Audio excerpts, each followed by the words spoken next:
Thank you, Stephanie. Welcome, everyone. I will be the Dungeon Master for tonight's session. I will be putting the players through various situations and seeing how they respond. Joining me tonight are... I am Brendan, and I will be playing Old Silver, the Sea Elf Sea Captain. Hi, I'm Ian. I'll be playing Pavo, the Aarakocra Bard, who hasn't thought up an intro for tonight. It's a good thing I'm pretty. Hi everyone, I'm Tara. I shall be playing Ishka, the Water Genasi Druid of the Coast, who never has an intro and is totally fine with it. Beep boop. Nabil here. I'll be playing as Scrap Heap, a Warforged Paladin who took on the Oath of the Open Sea.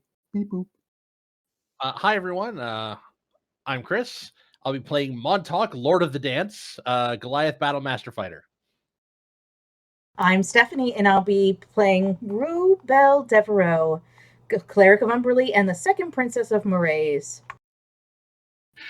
Last session, our party looted the pirate ship of the vampire pirate Ichthus.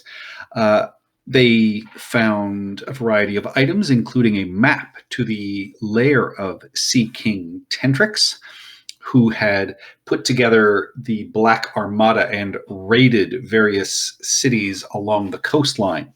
They also found notes on Ascarl, the ancient elven underwater city located up near the Purple Rocks. Done with the ship, with the help of the fisherfolk of Port Scuttle, they towed the Black Orchid out deep into the bay and burned and sank it so as to confuse anyone that might come asking about it. Pavo also disrupted the local economy by giving a young boy lots of gold just to look after a pile of sand. You then returned to Orlambar proper, where you met the dread High Trident Abilene of the Church of Umberly, as you are going with her to meet up with members of the Kraken Society. She chastised Pavo and Silver for defiling a church of Pelagia in Orlambar, and told you that as recompense, you would be doing a favor for one of the local counselors who was also a higher member of the Church of Pelagia. Before that meeting, you returned to your boat, found that the repairs have been completed on it, and that Captain Callus had had an extra bit added on. The original figurehead from Old Silver's old boat, the Dragon's Edge, was now affixed to the ocean's peak. Montauk also picked up his new weapon, an anchor modified to act as a large war pick. With that, you all then met up with the Counselor Derlin, who, after getting a half-hearted and snarky apology out of Pavo, requested you find the location of the Teshwave siblings, a pair of pirates who have upset the local merchant fleet. And he has sent you to find and recover their boat, as it will be publicly burned in the harbor. And he has sent you to find Feru, the fence that is local in the area. And hopefully, once you get a location, he will send some of his spies and scouts out to actually track down where this boat is. So you went to the Devil's Fire Tavern. And at this tavern, you interacted with a variety of people who were already there. Montauk indeed was Lord of the Dance and helped a fellow Goliath flirt with another patron by losing a dance-off to them. Pavo had a punishing encounter with the Dragonborn Bard that was currently playing the venue. Rubel and Silver worked the other patrons and barkeeps for information. And eventually, you were granted access to speak to Feru and were led into one of the back rooms, and the bartender reconfigured some of the kitchen tools on a hanging rack, and a stone door slid open, and you find yourself staring down a set of wooden stairs. And this is where we pick up as you are ushered downstairs in the Devil's Fire Tavern. Oh, good. Hello, hello, hello. How are you? Hi, hello. Hi. And the basement down here is surprisingly large and very well appointed for what is clearly, a reconfigured basement of sorts. You can smell the sewer is not too far away, but on top of that, you also get the smell of spices and other items as shelves and barrels line the walls here, all containing various goods and sundries. And as you approach and come down the stairs, you can see seated behind one of the desks here a small but broad woman, monocle in place, sort of, wrapped in sort of pink robes, a very quiet confidence about her, as the rest of the people down here eye you a little more sternly, and you can kind of feel, tension grow as you make your way down the stairs. Oh no, Pavel's waving at them as he comes in. And they just continue to, eyeball you and not sort of respond. And she is kind of like, we should head that way, I suppose. She looks at all of you and just says, well, now, this is not the group I was indeed expecting this day. Nonetheless, I am sure we can come to some sort of mutually olfactory business dealings. Are you here to buy or to sell? Come, step in. I'll look back at the party who's skulking by the door. Montauk is now leaning against the wall by the stairs. He's gonna stay out of this one. Yeah, Old Silver, don't step on But he'll be nearby. on that. Yeah, don't step on Well, that's a that. carpet. You can step on it. Oh, that's a carpet, not a rancor pit. Oh yeah, no, that is where you can smell the sewer sort of smell coming up. Oh boy. Smells like that sea elf town. Don't. Maurice, yes.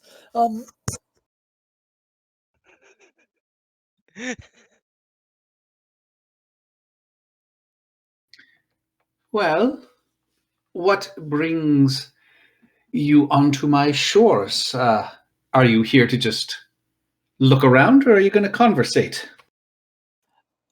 Did we discuss how we were going to play this ahead of time? We did Not at No. all. Nope. I That's don't why even all of us remember. are looking terrible. I'm like, Bard, How this is Bard dangerous. time. How dangerous do these people around us look? How well armed are they? Give me a perception check. And could I get what was the? I can't remember from last week. What were we doing? We're talking to the fence to find the location of the two pirates. The ship of the two pirates. Yes.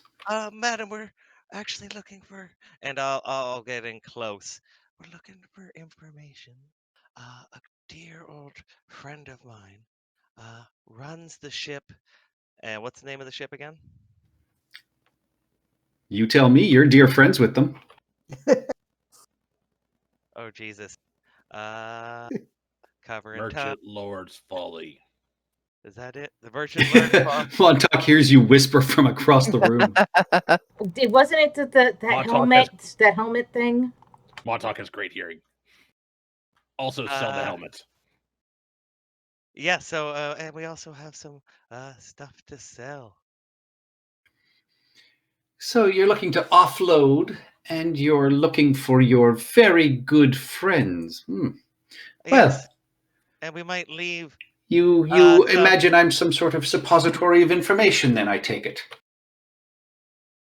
No, not at all. We were just hoping for a heading in the right direction to find our friend, and we'd be happy to leave one. And I'll put down a little sack of 10 gold coins. Little friend behind, and we might even leave 2 behind if we get the proper information. She looks down at the coins on the table and looks back at you and just says, my child, if you think I can be purchased for that piddling amount of coinage, I think you should probably just be on your way. Oh, And this Silver, as you're looking around, you do notice people are definitely armed in a variety of ways, but their body language at this point is more curious than anything else. But if it's All right. discussable, we can discuss, but I just How was hoping to keep it quiet. how about a trade for the information, which I believe you have?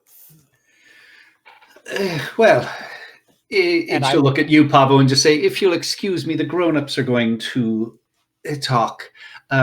You, sir, you sound far more ambidextrous here than your friend. What do you have to trade?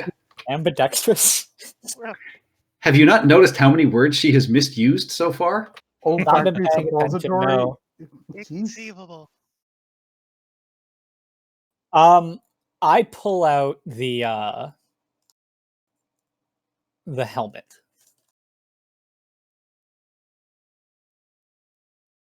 This is a magical item of some quality that may or may not have been found somewhere. Would this be a sufficient trade for the information we are after? She looks it over, and you can see her monocle, has this faint sort of purple glow as she is looking at it. And you see at one point her eye sort of opens and it almost falls out, and she sort of catches it and readjusts it, and she just says, well, you might have some more interesting information. Do you know who I sold this to? I suppose now we do. Indeed, you seem to have made some sort of fragrant error in offering this, but I'll trade you this plus some information about what happened to its previous owner.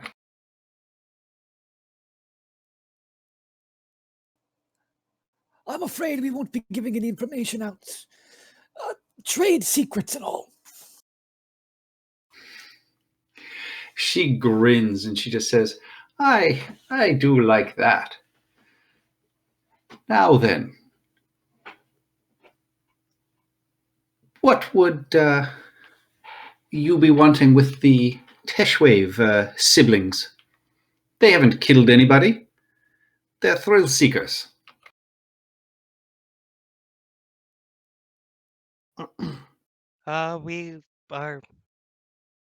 We need to speak with them, and that's all we can say at the moment. And you see her take a little vial out of her vest and puts it on the table and say, well, perhaps I can loosen your tongue if you need some help. This will alleviate the poison you all imbued upstairs. Insight. Give me an insight check.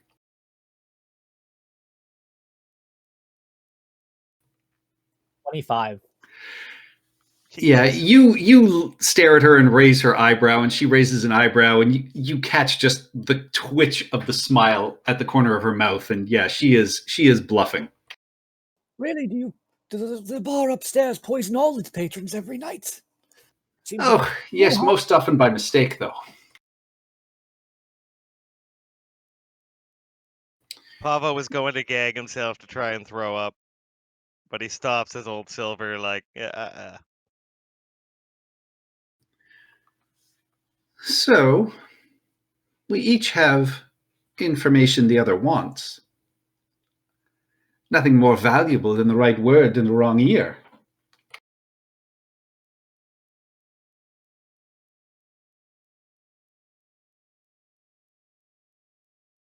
Perhaps we have something else to offer you as well. We Besides have. Oh, information. let's give him Montauk. I like Montauk, actually. That's a fair trade, right? He doesn't use magic items. So, suppose someone sent us here to find the information. They might like other information as well. Oh, are you here on behalf of the merchant lords? No, we are on a quest from God. Say this. Yes, I have to do the Blues Brothers. I guess that's intimidation. There we go. Yeah, she doesn't even pay attention to you. We may or may not be. Truth be told, we have our own issues with the people who run this town, but they have taken interest in you. And it would be quite simple for us to simply not do anything.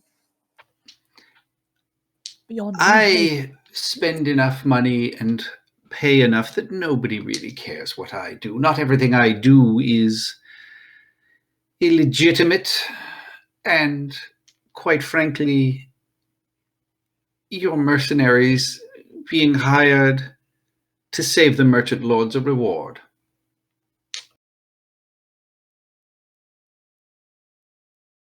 mercenaries is not the term that I would prefer. Apologists? I know what you did at Pelagia's temple. Lighting candles. Pfft. Barbaric. Dope, Pavo.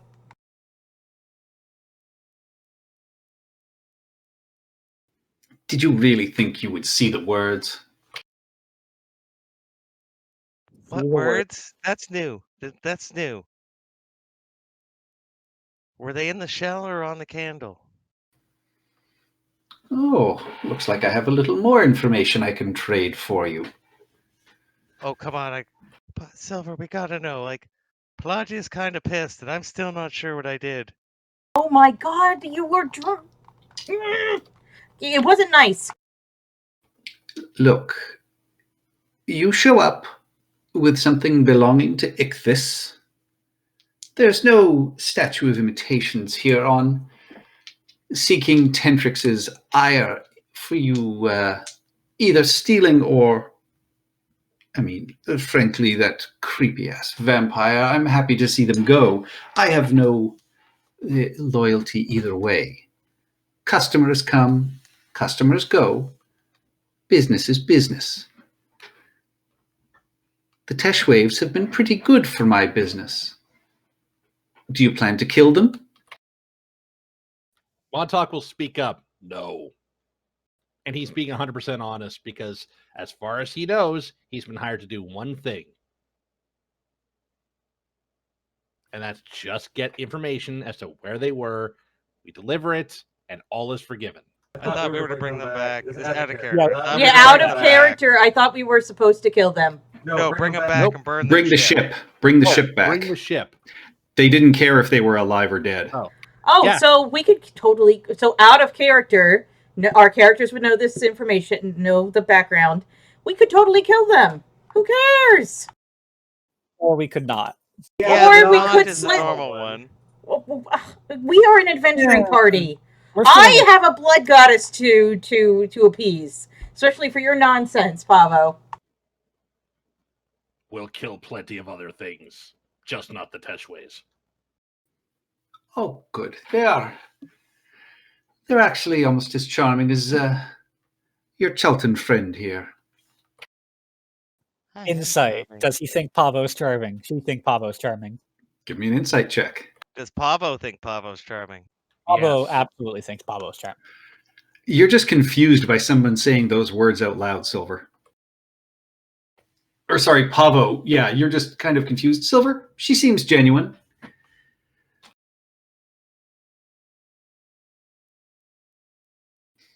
Now then, if you don't mind, I am expecting real customers here.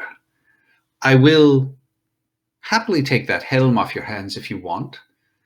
but I will trade you the information about what happened to Ichthys for where the Merchant Lord's Folly is currently docked. Do you want me to tell her the tale? Wait, Oh. the Merchant Lord's Folly, was that the one run by the good The one dragon? we just did. Yeah, no, the that's one. that's the Teshwave siblings. Yeah. That's the name of their ship. That's the ship you're looking for. This is the one that Pavo tried to torch. No, that No. is the Black Orchid. That was the one belonging to Ichthys. Yeah, I thought that's the one that we were describing, because she wanted to know what happened to Ichthys, right? Yes, and she'll give you the location of the Merchant Lord's Folly. Yeah, so should Pavo tell her the tale? Well, I I don't see that don't we have think any so. other choice right now. Pavo, you should not tell her the tale. Ichthys dug his own grave, so to speak.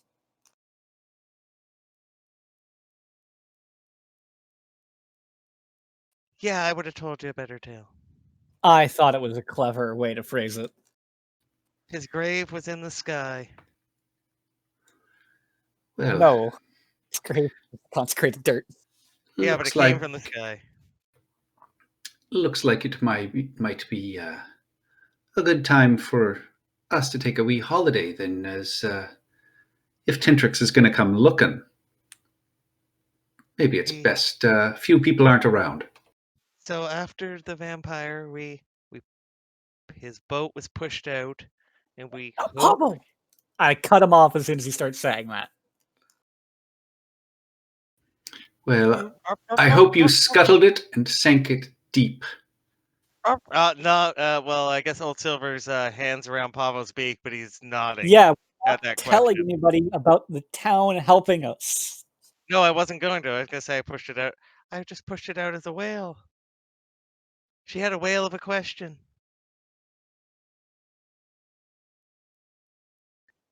Oh, now I can do puns. Damn it. But anyone, anytime soon.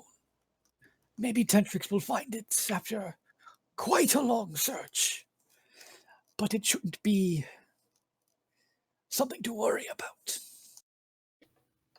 Well, knowledge is king. Wonderful. Well, the Merchant's Lord Folly is currently in the bay down by Mandible Hill.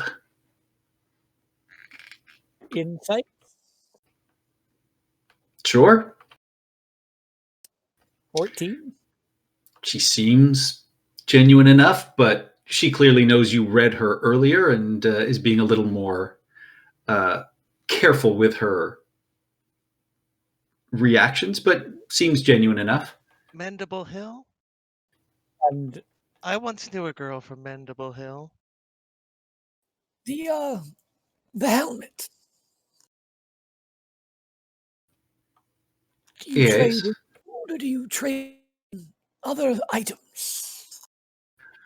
Well, typically, and she sort of gestures around, I deal in various sundries. What kind of thing are you looking for?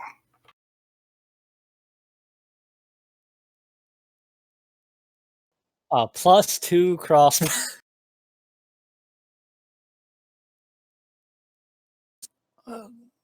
Not sure. Just curious as to what else someone who would sell something like this might have. Sneezing powder? I smell lots of spices and other stuff. You got sneezing powder?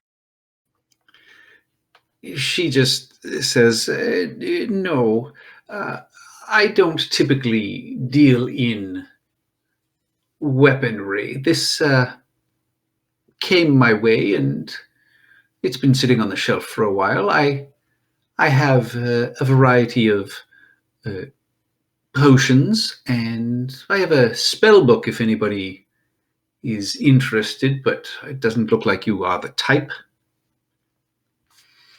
Are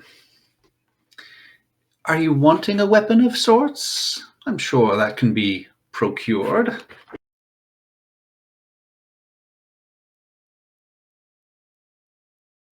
He likes to shoot things. Do you have... Is everyone open to trying to trade this magic item for a weapon? No, go for it.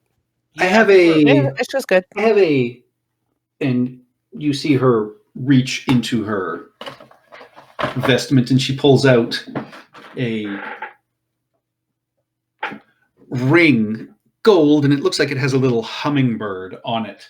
And she sort of puts that down on the table and just says, now, this allows you to move a little more quickly and actively if you are getting yourself in danger. It's a ring of free movement. It is a ring of evasion. Oh. I mean, And she then sort of snaps her fingers, and a couple of potions are sort of brought and placed on the table in front of you. And she says, this one will make you feel as brave and heroic as that big tall drink of water up against the back wall. And this other one, and it looks like almost like bubbling iron. She just says, this makes you invulnerable for a short while. I can offer you any one of these for that helm if you wish. Helm for the ring sound good, friends? Montauk just shrugs. He doesn't know magic items. okay. Except for the ones he's draped in. Except for all the ones that he's somehow been convinced to take, yes. I will hand her the helm for the ring. All right, yeah, you have a ring of evasion.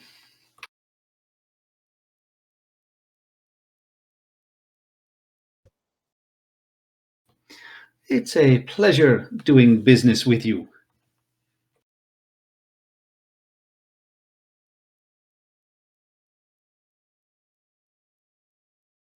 Anything else you guys wish to ask of Feyru?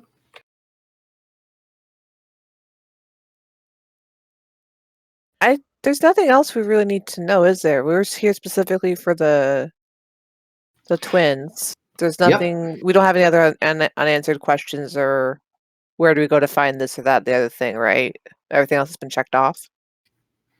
For this specific thing, yes, but she Okay. might know anything else if you wanted to try her out. I can't think of anything. All right. Well, with that, you guys are able to return to the Dread High Trident and to Durlin and let him know this. The rest of the day is yours, but he tells you that he will send his scouts out, and you are more than welcome to spend the night at his residence. And as soon as the scouts return later, he will indubitably let you know, and you should get going before the sunrise. So you are expected to, presumably rest early before heading out in the morning to bring this boat in. If that's the case, then as we're walking, Pavo will disappear into an alley. Damn it! I was going carousing, god damn it! Montauk sees you walking down that alley. I assume one of those stupid little chicken bounces before Montauk grabs him by the foot and keeps him going with the party. We're buying manacles for Pavo's wings. That's not cool. Do we have time to go swing by ship upgrade lady? No, she is on the far side of the island. We could go get a drink. We earned a drink after that. That is true. You did see Durlin had a very full bar at his place. He did. We should I go. assumed you would just drink the shit out of his stuff. Oh, we can carouse inside tonight. Are there any temples nearby that he could escape to? Hey, that's on you. I think that's on silver, actually. No temples. Yeah, I'll try. I will do every attempt to hit that bar in the guys. It's an open bar, right? Or is there It like a is. guy with a little bow tie who makes the drinks for me? There are servants around, but you are allowed to sort of help yourselves. And Derlin is, you can clearly tell he's nonplussed, but he doesn't do much more than sort of clear his throat as you help yourself to his alcohol. I will say you do notice a couple of the nicer bottles disappear as staff sort of swipe them before you get to them. That is fine. I am going to look over the wine list and pick about 6 of them, and then just mix them all in a big bucket with a straw, please. The staff bring you a bucket, but it seems to be filled with a variety of wines and plonk that you can certainly drink. I'd like But- to pull aside on the staff when he's doing this. Sure. How much was the gold value of that wine? Oh, I wouldn't worry about that, sir. It was not one of the Lord's finer bottles. He keeps those locked away in the cellar. And he just kind of grins and just says, "It's actually kind of nice to see the Lord's ears smoke like this a little bit." I think this needs a little umbrella. Do you have a little umbrella? They sadly do not, but they offer you some folded paper that sort of approximates an umbrella for it. If someone made little umbrellas for drinks, and this is Pavo like drunkenly trying to tell this to one of the bar staff, like you could make so much money if you just had little umbrellas. Imagine it. Oh, and you know the toothpick that you're putting that olive on? What if it was a sword? They just nod and, like any good bartender, they, give you a few words of encouragement and placate you, water your drink down a little more. Absolutely. And with that, sorry. anything else you guys want to do? One quick bit of business that Montauk has. Nithoris is not present. Who Correct. in the party looks like they have the highest intelligence score? Pavo. Seriously? No, he's drunk and handsome right now. I have a 12. Can anybody beat a 12? Nope. Pavo's got a 36. Can anybody beat a 12? Wizards! God damn it. Okay. You've gotten a couple of interesting magic items already. Because Montauk is looking to fob off this psi crystal he's got. He doesn't want it. Old Silver will trade you for this ring that he was going to try and get you to wear anyway. What's the psi crystal do again? I think all it does is it gives you telepathy. I'm pretty sure it doesn't, and like the range is based on your intelligence score. I'm pretty sure it doesn't give you any other powers. Oh, so it couldn't be used to, say, augment another telekinetic power. If If this no is one- third edition, it would be, but no. If Not a no first one else wants it, that might. Now she doesn't use it very often, but with Ishka Wild Shapes, that might be useful Yeah, for her do if that. she's Oh, she's yeah. got it activated before she shapes. Yeah, do that. Yeah, Yeah. it also Please, dear sheds God. light. So I mean, normally that doesn't matter when we're fighting. We usually have some source of light. yeah. For So Crappy. yeah, Montauk will just sort of sheepishly approach Ishka and just sort of hand this crystal to her and just say, Montauk has no need for this. The healing powers of crystals do not work Oh, on Montauk. All right. Thank you, Montauk. I'll put it to good use. It makes Can- you Montauk, speak you're through your brain. Montauk speaks through his fists. Fair enough. you're not Sorry, what was that? I was waiting for you guys. I should wait for you guys to finish. Montauk, you're not as spry as some of the other people in the party. This might help Montauk you does out. not need spry. All Silver's going to try and give him the ring. I'm trying to reduce the number of magic items Montauk has. There's one Why? item he needs for now, and that's the cap of water breathing. Also, Yeah, but that I ring bought looked an- really I- good on you. I bought an entire weapon so I don't need to use my silver +1 sword all the time. No, the ring it really brings out your eyes. Like you really should wear it because that and it's green, right? It's that jade ring of evasion. it just having like feathers on it, correct? Or birds? It's gold and it has a small metal hummingbird on it And it in lieu of a gem. Totally, Montauk. Like it brings out the tone of your skin, your eyes. I say wear it. Blue eyes. Yes, I Did know it doesn't you- work on players unless they're willing. I mean, Like- I'm not, but Alive. It's up to you, but I think of the party members, you would make the most use of this. Gem of Psy. So telepathy out to 30 feet if your intelligence is between 8 and 11, and then I think 10 feet of light.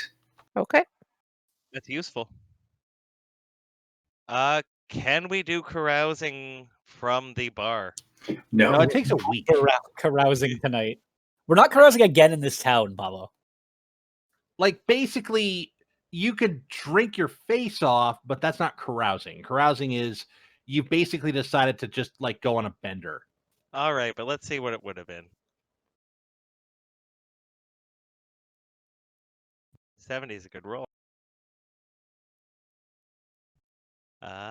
You wake up in an alley. A group of urchins is standing over you, arguing about how to split your money. Oh shit, that's 1,700 gold. Nope. Or of how much they could sell your hair for if they shaved you. There, you're a bird. Hey, those feathers are pretty colorful. If Montauk Alright. doesn't want the ring, give it to Scrap Heap. Yeah. see. Again, Montauk is trying to he's trying to distance himself from magic as much as possible. It's not that he doesn't trust it. It's not that he doesn't rely on it every now and then. It's that he'd rather be a bit more self-sufficient than that. But is it If that magic makes any or is sense. it just your own heart? No, it's magic. And at one point in the evening, the High Trident Abilene will take you, Ishka, and you, Rubel, aside and ask you specifically about this, adventure you had with Ichthus, and what do you think Slarkathel is after with this? Honestly, I'm not 100% sure. I Can couldn't I- say either, unfortunately.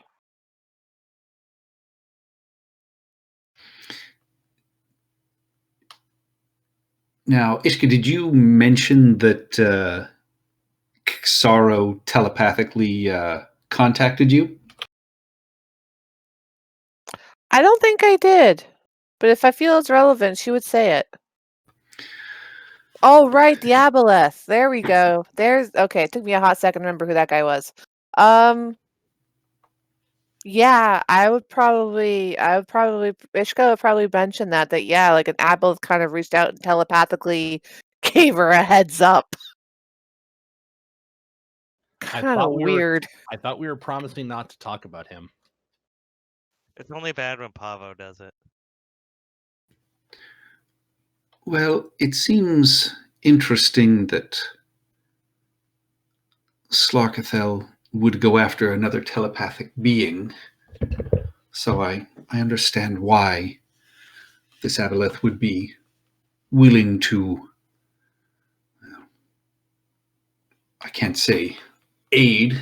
Enemy of my enemy is a friend kind of a thing, but I am nervous about Slarkathel's intentions between this pearl and the item from Umberlee's cache, it had, he had me collect under the name of Umberlee.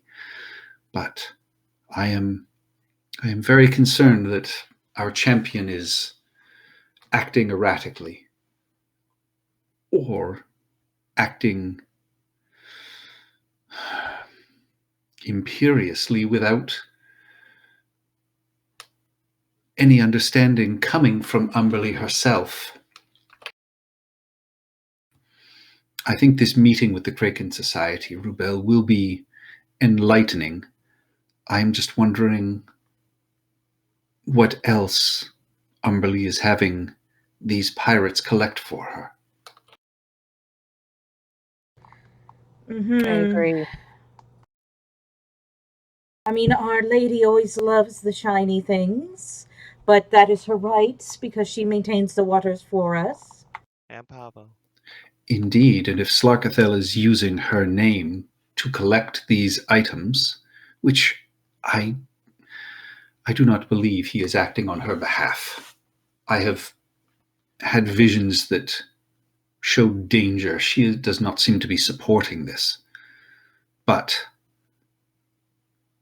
as the champion, I do not need Slarkathel dragging Umberlee's name down along with themselves. Indeed. I was always worried about this. Hopefully we can break whatever compulsion he's under, but who knows what this entity might have done, and what happens if the damage is too much to be healed? Well, I don't know. That's assuming something is causing this and it's not simply Slarkathel themselves getting revenge. There were whispers that they were in fact behind the kidnapping of King Hecaton not too long ago, so this may just be the next stage of whatever plan Slarkathel has. Unfortunately, there's really no point in speculating until we know more. Indeed. Anyway, we will speak more of this after you deal with these pirates tomorrow. Absolutely. We will send many on to Umberlee. With that, you go and you get what little rest you can, as most of you sort of silently lay awake in this manor home, hearing the occasional footsteps passing by your doors, and you get your full rest, but the night just kind of drags on as you wait for news from Durlin's spies. Oh, Pablo's passed out and snoring. And finally, as the birds outside begin to warn of the, morn's arrival, it is still dark out, but voices in the manor herald the spies' return and are ushered down back in around the table where, it's hastily sort of been turned into a war room, and you see Durlin standing, and again, he sort of greets you and offers you a small sort of area of food and drink that's been set up by the chef. And, he gestures and sort of smiles to a well-kept but dripping wet Triton who is eating silently at the table. And he just says, "Morning, morning. I am happy to say that one of our scouts, Nalos here, has found quite a bit of information. Your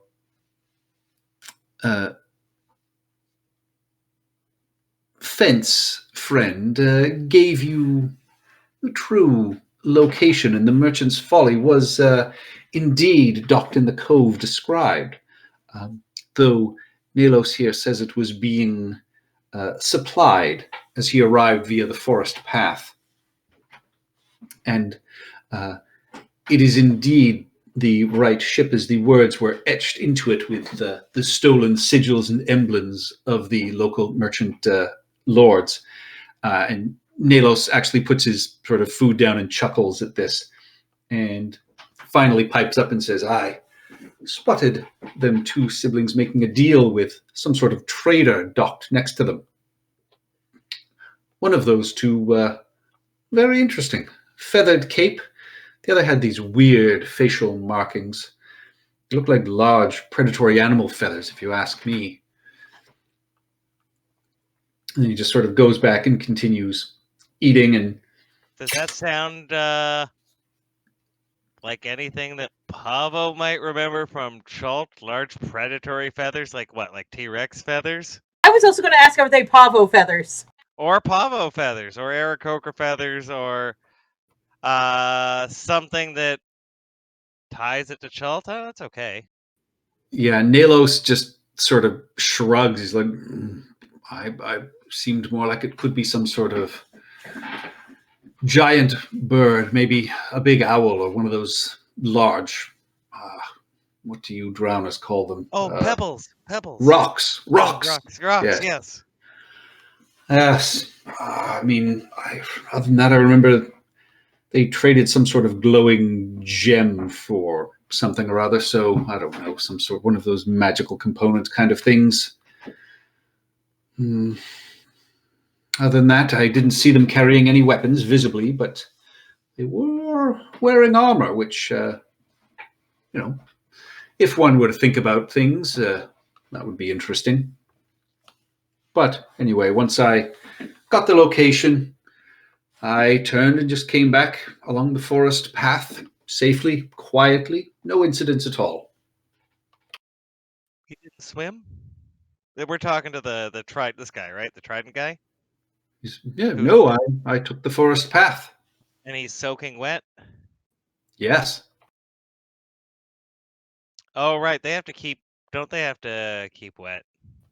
Give me a nature check. Yeah, who fucking knows if Pavo knows? Pavo does Wait. not know. Ishka would probably catch on to that.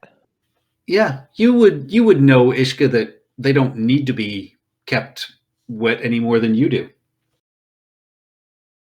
So you came up the path. I'm just sorry, you're just soaking wet, and I honestly never grew up. There were no fish people in my town growing up. Think Yes. carefully about your next No, you're- sentence. Montauk whispers Pavo, probably derogatory. I'm You're a fish inciting elf. that. You guys are fish elves. He's a fish person, right? Sea There's a difference? elves. Sea elves. There is a difference in our physiology. And as he catches your eye, Ishka, you see, even with his sort of bluish skin, you see him blush a little bit, and he just says, well, all right. I was spotted.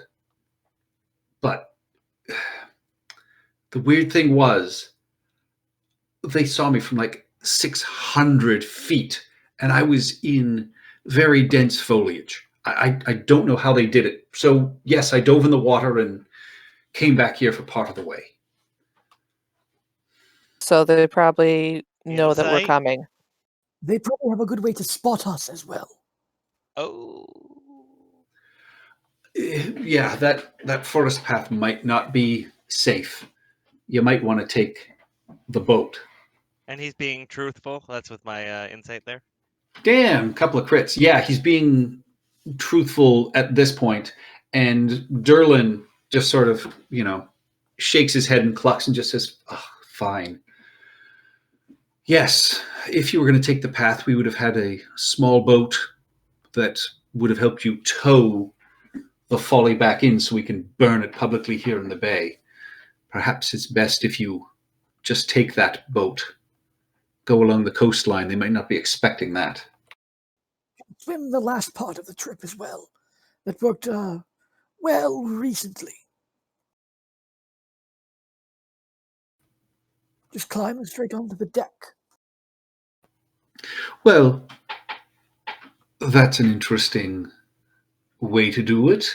Our boat also has it can harpoon the sides typically, and you can walk across them like a rope ladder if you can get close enough. But yes, We'll fly over. It'll be if fine. you can just if you can find other means, that would be great.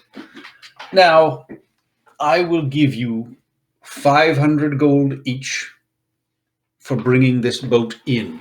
That is the current reward, and all will be forgiven for the temple. What temple? Precisely.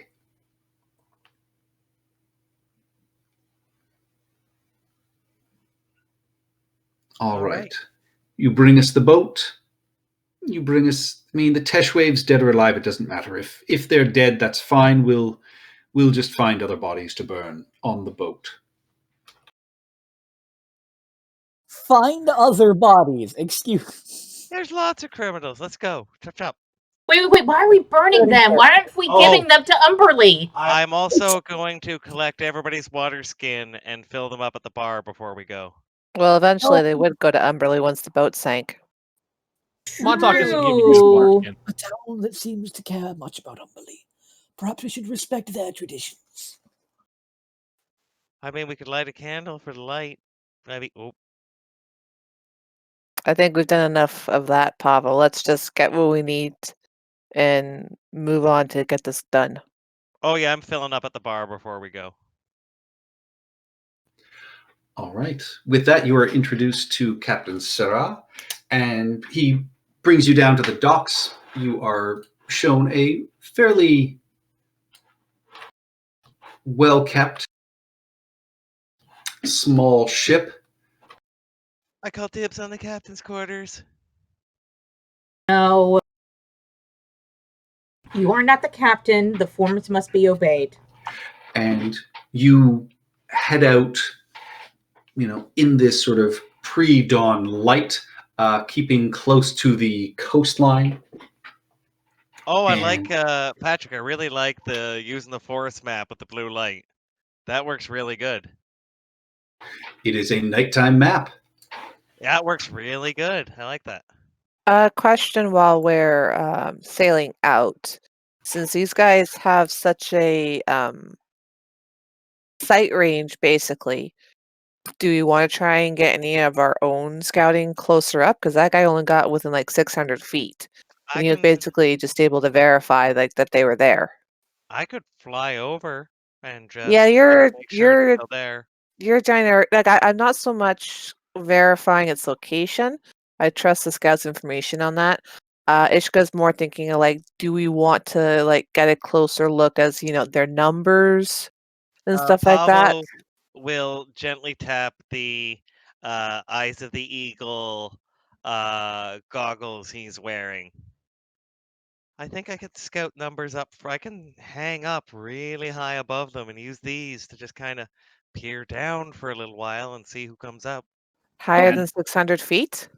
Probably Much best higher. to stay far away from the range they saw him at. I mean, Pavo. Well, okay, so I haven't looked up at what altitude an Aarakocra can go, but it seems like it'd be more than 600 feet. Like birds go At a distance. You don't need to be up specifically. and even that, yeah, exactly. So it could be vertical distance or horizontal distance as well. We've got the thing. My perception check isn't great, and if we really want to take the ship out quick, I could take something. I don't know, this bug, and I'll grab a bug or a fly flying somewhere around, turn it into a whale, and just drop it on the ship. Although you can't turn something into a creature of a higher challenge rating. What's a challenge rating? Ishka was just asking because she has her seagull companion. She could because she has a familiar too. So she could send the familiar ahead if we wanted to do that. Now we wouldn't have to risk anybody at the party. Isn't there range with it? Your connection kind of smaller though? Just come back. Oh, okay. Oh, right. Yeah, it can. Yeah. Seagulls are dicks though, They got the job done. but they steal hot Although dogs. it's not really a seagull. It looks like a seagull. It squawks like a seagull. It's a seagull. Seagull stole my girlfriend. Oh, wait. That actually could be true. Yeah. All right, Also, let's just girlfriend? move on. I'm going to request a quick 5-minute bathroom break. Yeah, sounds Yeah, good. sounds good. All right, we're Alright. back. Smoke time. I release my son from his confines. Release your what from his confines? My actual human son. You mean your cat? Yes, my cat. I was gonna say this is Florida, so don't fucking make us wonder. We all show up for the wedding and we get chained to radiators. It puts the lotion on the dice, or else it gets the. Do Nice Floridians again. even have radiators? I mean, it's hot Oh all the time yeah, why there. would Florida have radiators? That's a good point. What do you chain your victims to? Bear back.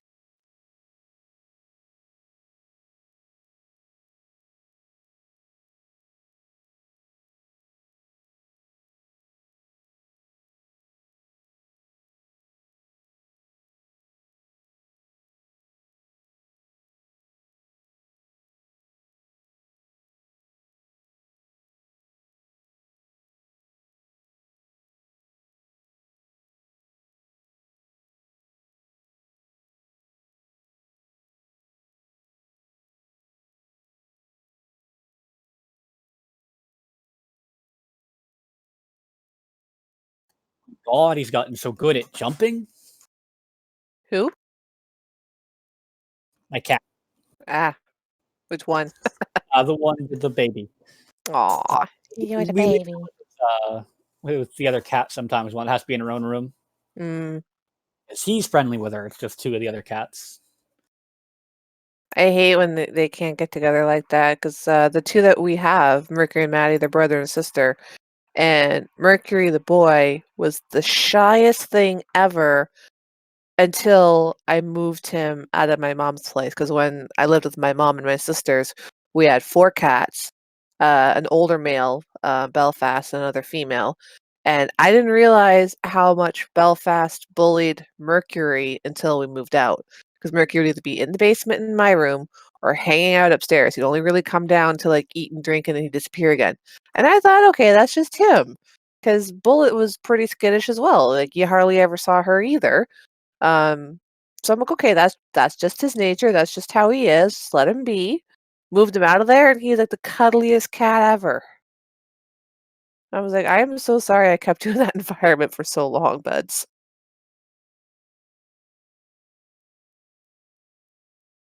Yeah, but I opened the door and he launched himself across the room and directly like onto the baby gate and then onto my shoulder. Across the house to the food. Banzai.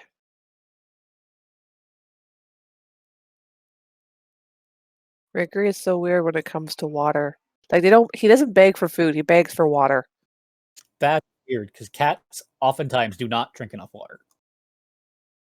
No, like he loves his water.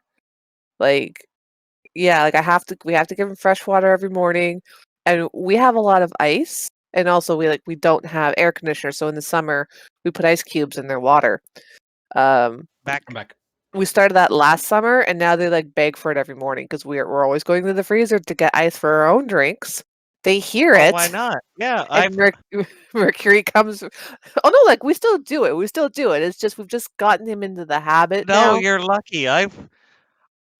My cats will sit and like spread out on the cold bathroom floor when it's hot and the air conditioning isn't on. Hmm. And I've tried to get them into ice cubes over and over, and they just never give a shit. And so that's good that your Yeah. guys want them because that's a good way to keep them cool. Yeah. No, Mercury begs for water. He doesn't beg for food. He will beg for like fresh, cold water.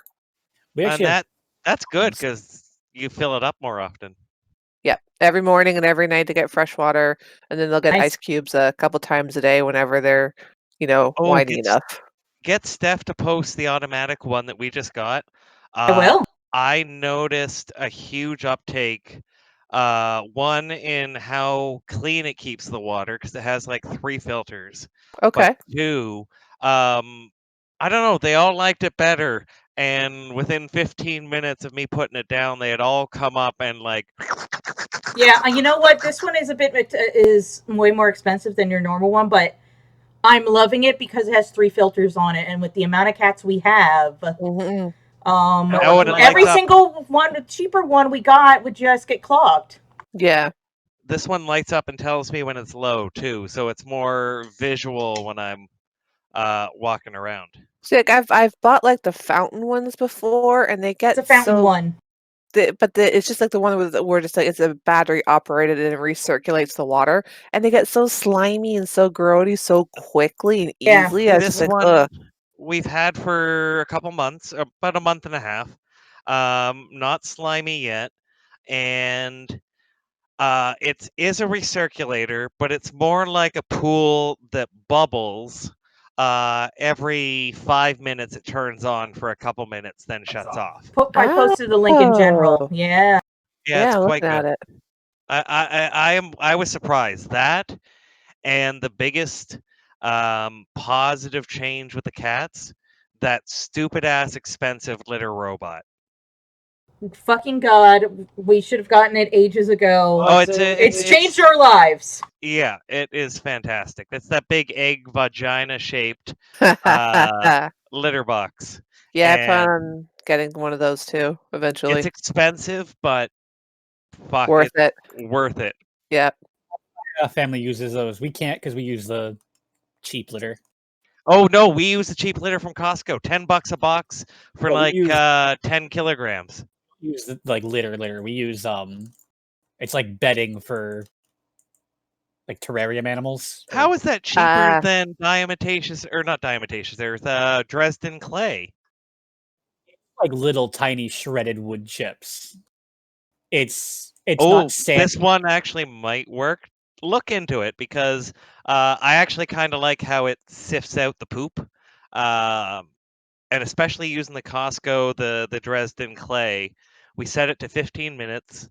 It soaks in good to the clay, and then it does its little turn, and it's actually turned into our cat's favorite TV show. It's better than The Window. The little ones come up and watch it. I know it has sensors. It's not going to crush them. Steph's freaking out because Toby has been trying. They know that the poop gets dropped somewhere. Now they have to try and get into where the poop's being dropped. That's their new goal. Toby is going to get herself hurt one of these days. Yeah, we're talking about you, Toby. You work from home, and you're 10 feet from the litter box. We'll be fine. Must find the poop. Oh, and I didn't tell you guys my vodka story today. So last drinking month vodka? last month or a month or a couple months ago, Steph bought some vodka that was on sale at the LCBO just because it was on sale, like some potato vodka. I was passing it today, and I noticed the brand mark on it was an uncommon name of a fairly prominent family in the town I'm from, Beatty. I'm like, that's funny. And I go and I pick it up. And I'd looked at it before and just saw the potato vodka thing and just put it down. Nope, it's from my hometown, made from that family, from potatoes in my hometown. And this family that bought my childhood home when we moved out of that town. Wow. Small world, right? Interesting. What are the And then odds that of that, home man? sold for $1 million. Yes, right? the house, they just moved out of that house, a house that my parents paid to build without a mortgage because my grandparents fronted the bill. I don't know what the actual price was, but I mean, in today's dollars, $100,000 to build. $900 plus $1,000 in Alliston, Ontario. Right. So what you're telling me is that my hopes of owning a home basically anywhere in this country are well and truly dead. My Come to Windsor. grandmother then went on and told me, because her house was literally a block away from that house. When I said, "Oh, we're never going to get a house unless we have get your house," "Oh no, we're going to sell that for $1.5 million when Damn I close, die." though. Our housing market in Jacksonville is awful too. Awful everywhere because the rates are so cheap. it just encourages people to buy more. And some small towns have gotten invaded both in Canada and the US because some big companies decide to go work from home forever. So it's like, oh, I might as well move to Tennessee, like a home in Nashville, Tennessee now. My cousin lives there. She bought her house for like $250 back in the day. Back in like just like the 2012, I'm going to say, around there. And now it's worth like $700K. Easy. At I this bought this for like, I think she said it was sub 70. 'Cause it needs a lot of work. The next door, they bought the house, fixed it up, and are trying to sell it for like $260. Jesus That sounds about Christ. right. Yeah. And In a even good area. 60 American, I would pay in a hop, skip, and a jump. Like if someone said, "Hey, I have a house for you for 260 American," and it was at least as big as this one or even smaller, Yeah. I would jump on that price in Toronto. Use a Like, neighbor. what's that? Oh, Something and use a neighbor. I would be your neighbor. Yeah. Not moving to Florida. Oh, Jacksonville. I can't stand the heat. Yeah, sorry, dude. I can't stand the heat either. Or May, and it was only 100 when I was driving home yesterday. Only 100. It's not even. No. Can I tell you a weird thing? I would honestly rather work in minus 40 than plus 40. Yeah. And I You have. take off layers like you can put on layers. There's a limit. I can't be naked. I can put on so much clothing and go out onto a runway and have my fingers freeze to an aircraft fuselage. But I can't get so cool when it's hot by just getting naked. And I don't want to be naked on a runway. I don't. I just don't. I'm sorry. I don't. Asking you to. What was that? No one was asking you to be naked on a runway. Oh, I It's, thought you said that's the YouTube highlight. it's a new meaning to the term windsock. Well, wind. What are those tunnels that kids run through? You know the ones that you squish together and they go when you let them go.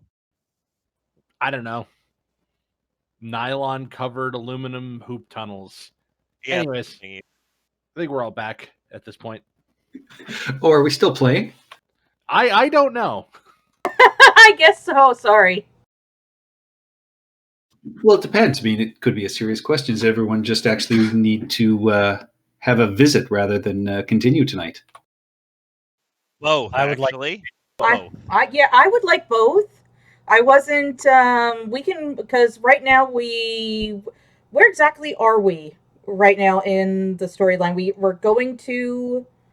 It is basically, I mean, for this little side event, you guys are going to presumably have a pretty decent fight, and then it is going to be your decision which direction you guys head to, because you've got the meeting with the Kraken Society, and you are basically going to have choice A or choice B. Honest talk, why does the Kraken Society think that I'm actually a good member? Is it because of the song? Because Pavo doesn't believe in Umberly, or he does, but in the same way he believes in a rock. Like it's a thing that's there that if it gets hucked at your head, it hurts. It's okay, Hut Pavo. One day you'll figure it out. You were offered membership just in case any of your other party members wanted to join Rubel at this meeting. Whether or not you actually will be, you've not actually been initiated in any serious way as far as you know.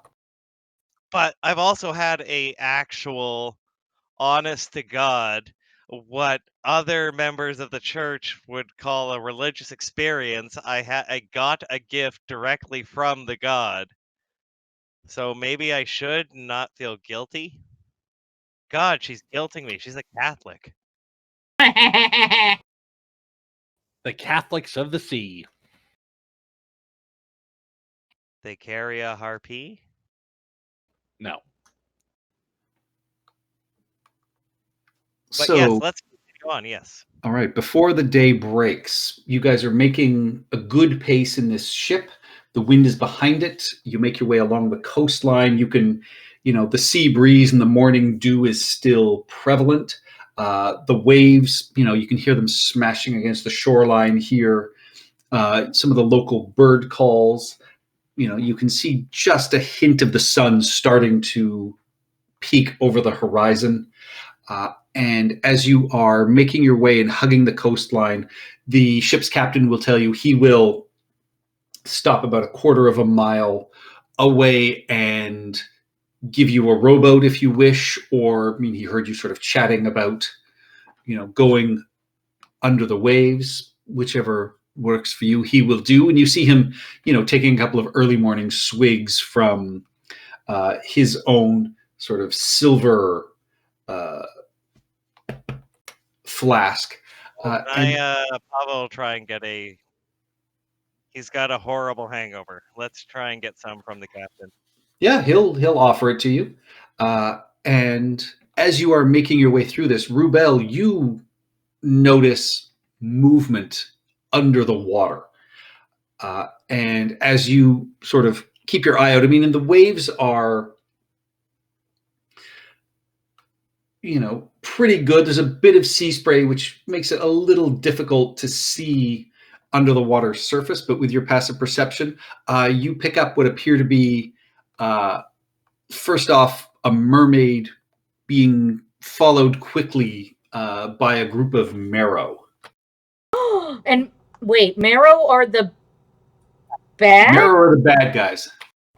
We must help this mermaid and send the Marrow to a watery grave with Umberly. Why? Because I hate the Marrow. They're evil, and they always screw up our stuff, and also she needs rescuing. Look at her. Or him. Is it a guy? Is it a gal? Do we know? Looked like it was a gal. Is See? this like a real text, maybe a staged thing? Mermaids work Now that with the bone people, right? What? They're Marrow. They're bone people. Oh, now you're going to dad jokes, Pavo?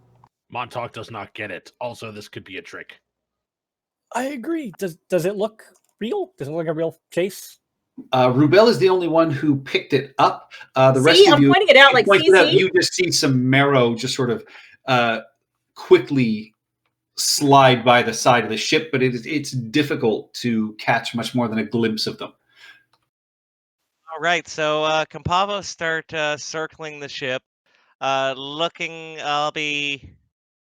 Sorry, I'm just checking the range on this.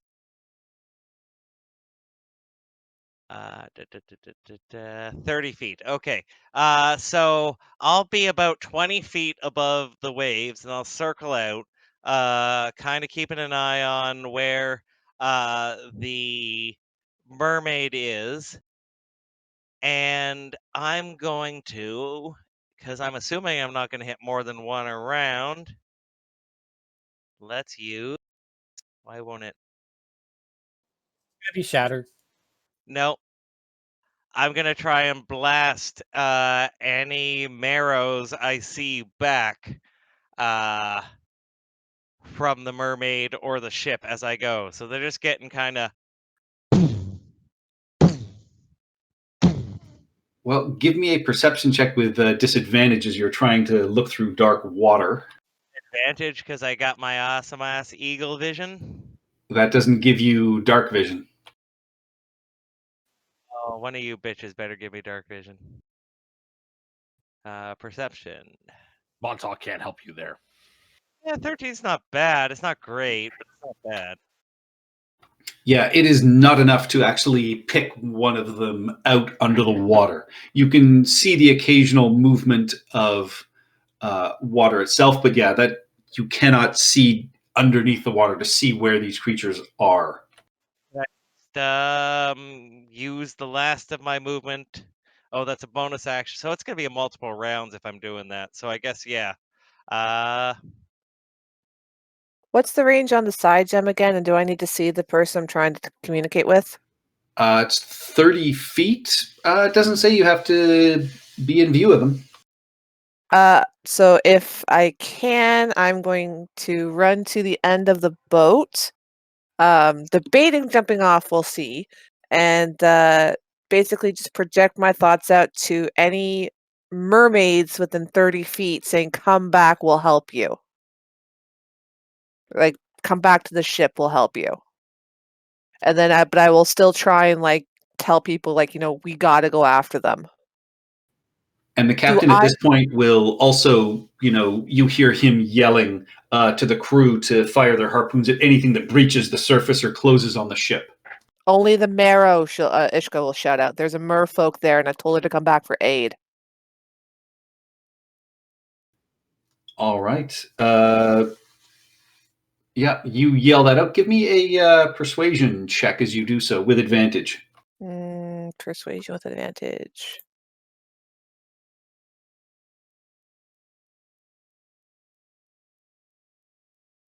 All right. And he nods and yells out sort of kind of drunkenly at this point to only fire on Marrow if and when you see them. Quick question. Yes. We know that there's about to be some undersea creatures approaching the ship. Do I see any like hooks, like big like fish hook looking things? You don't on this ship. It's not a fishing type of vessel. There are, the standard sort of implements and things like that. So you could fashion something like that pretty quickly, but there's no fishing gear or anything like that here. Okay, I'm gonna grab some spare rope. You can, and I'm you gonna can grab the oars from one of the little jolly boats and work something out. Yeah, I just want something hook-like because I'm going fishing for Marrow. See, yes, and let us kill them and send their bodies to Umberlee's embrace. Do I see anything coming back yet? Give me a perception check. You do not. Rubel, again, you with your passive perception, you do spot this mermaid. She is heading back towards the ship. She's about there. Oh, wait, my passive perception is 18. Sorry, I didn't update my thing yet. Oh, then yes, you can easily see it as well. Perfect. So, yeah, they are right about there, just sort of off the bow. But you also see there are at least a half a dozen Marrow that are quite close behind. I have an idea. I have an idea. Pavo, go grab her. Actually, with that, we're going to have everybody roll initiative. I was just about to tidal wave her up onto the boat. Oh, that's also a good idea. Sorry. I like initiative time. Either you shine or you don't shine. Hot damn. Yes, I am hot.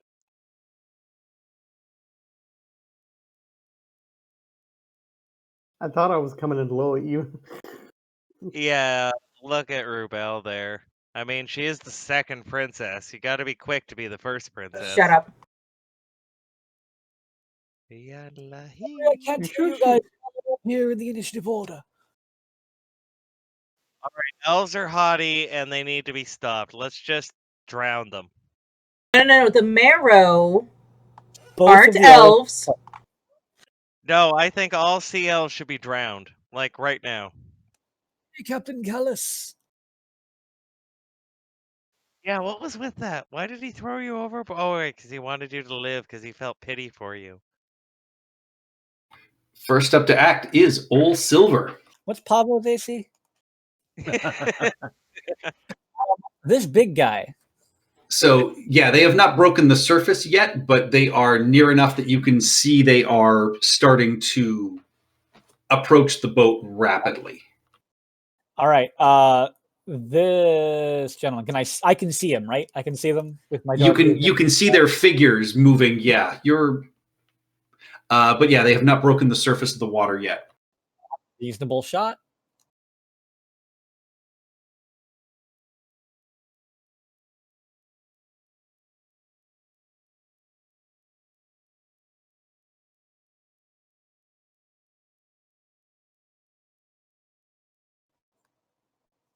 Do I?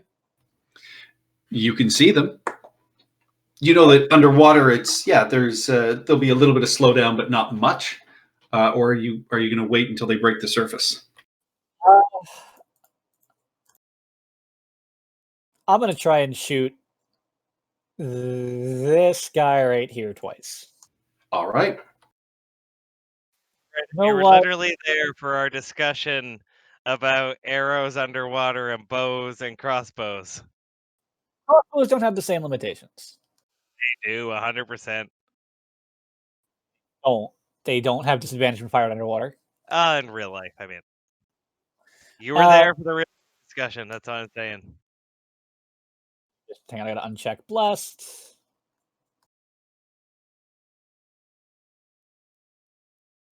A 6 and a 14. Neither of those hit. One of them, one of the waves hits your crossbow bolt, just fires wide. The other one just hits the water and just veers off and barely missing. I'm gonna run here. And it's gonna take her All right. conveniently within range of a certain aura.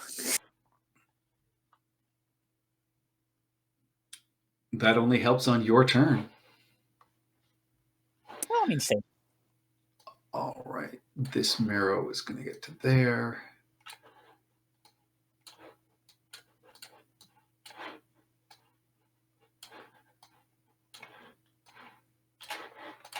Okay.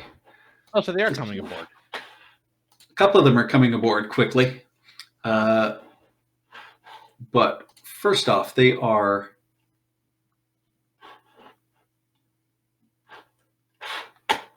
Actually, they can stay there and do it.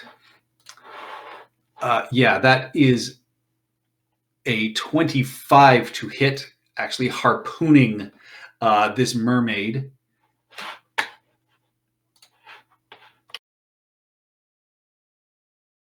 And she gets reeled back that way and gets bitten and looks really badly hurt.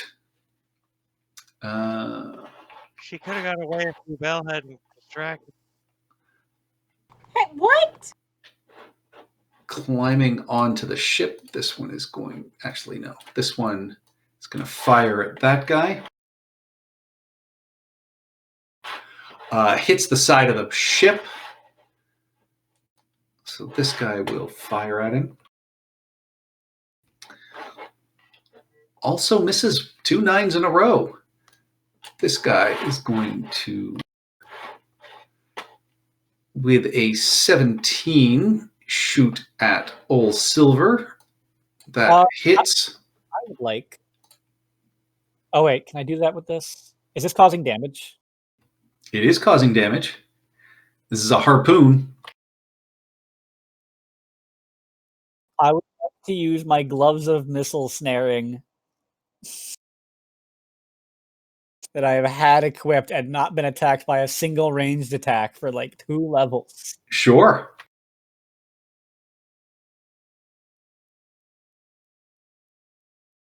$12 less damage. It did 11 piercing damage. So yeah, you actually lean back, catch it, and toss it to the side. You are not stuck by it. Nice. You saw that, right, Monty? Ishka, you, however, are harpooned by this guy. It beats a 19. It got a 19. Ugh. And I need you to give me a strength check as it attempts to yank you off the boat. Ugh, with a 7. Yeah, you are shot, but you are able to set your feet and you are not yanked off the ship. And lastly, this guy's going to go after Montauk. That is a 22 to hit. Okay. 4 piercing damage. Oh, okay. 1 piercing damage. Got it. No, that is reduced. It was okay. 7. And give me a strength check, please. Strength check. Athletics. Yep. Ooh, 24. Bugger. Yep, he crit. You are yanked off of the boat and into the water. That's okay. That's exactly where Montauk wants to be. And it is, as he pulls you in, he bites you for another 2 piercing damage after reduction.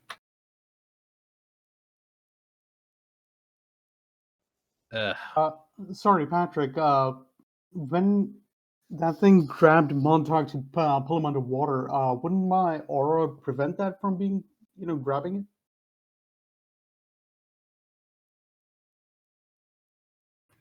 It's not considered grappled. Okay.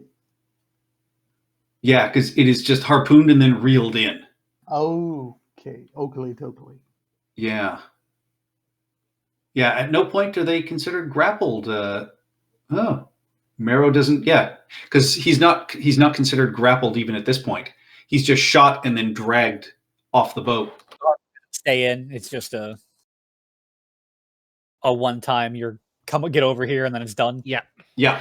He does the scorpion move. It's fine. Which takes us to Montauk. Question. Since I am now in the water, I have a piece of marine equipment on a handle. Is that considered a disadvantageous weapon underwater? Yes. Bugger. All right. Trident it is. Okay. So what's he holding right now? He's holding his large harpoon that he just dragged out of your chest. Yeah. Montauk's been hurt worse than that. Okay. So let's just use a superiority die here and do terrible things. What do I want to do to this guy? I don't think he's got a particularly good wisdom save. So let's give him one of these. Ugh. That is a miss. Let's give him one of these. That hits. He rolled a 17 on his wisdom save. Oh my god. Why do people not want to be scared of Montauk? All right. That is 18 damage, though, which hurts him quite badly. Yeah, you know what? I figure we're more than an hour away from the pirates, right? Or are we just like around the corner? Closer to around the corner. Do I action surge? Fine. What was that? I'm saving mine. Yeah. All right. Fine. Montauk sort of waves his hand like, come on. All right. Montauk metagames, and we go to Ishka. Absolutely. Ishka. So you are on the front of the ship, Ishka. You can see. Damn it, I'm muted. The mermaid has been reeled in and bitten and is now about 20 feet off the side of the boat. Not for long. Ishka has this look of absolute fury and determination on her face as she throws out her hand, speaks a few words, and summons a water elemental. Wow, okay. Boom, right here. It shares my initiative. It takes its action immediately after mine, so I'm assuming it can go as soon as I summon it. And Yep. I am ordering it to bring the merfolk to me.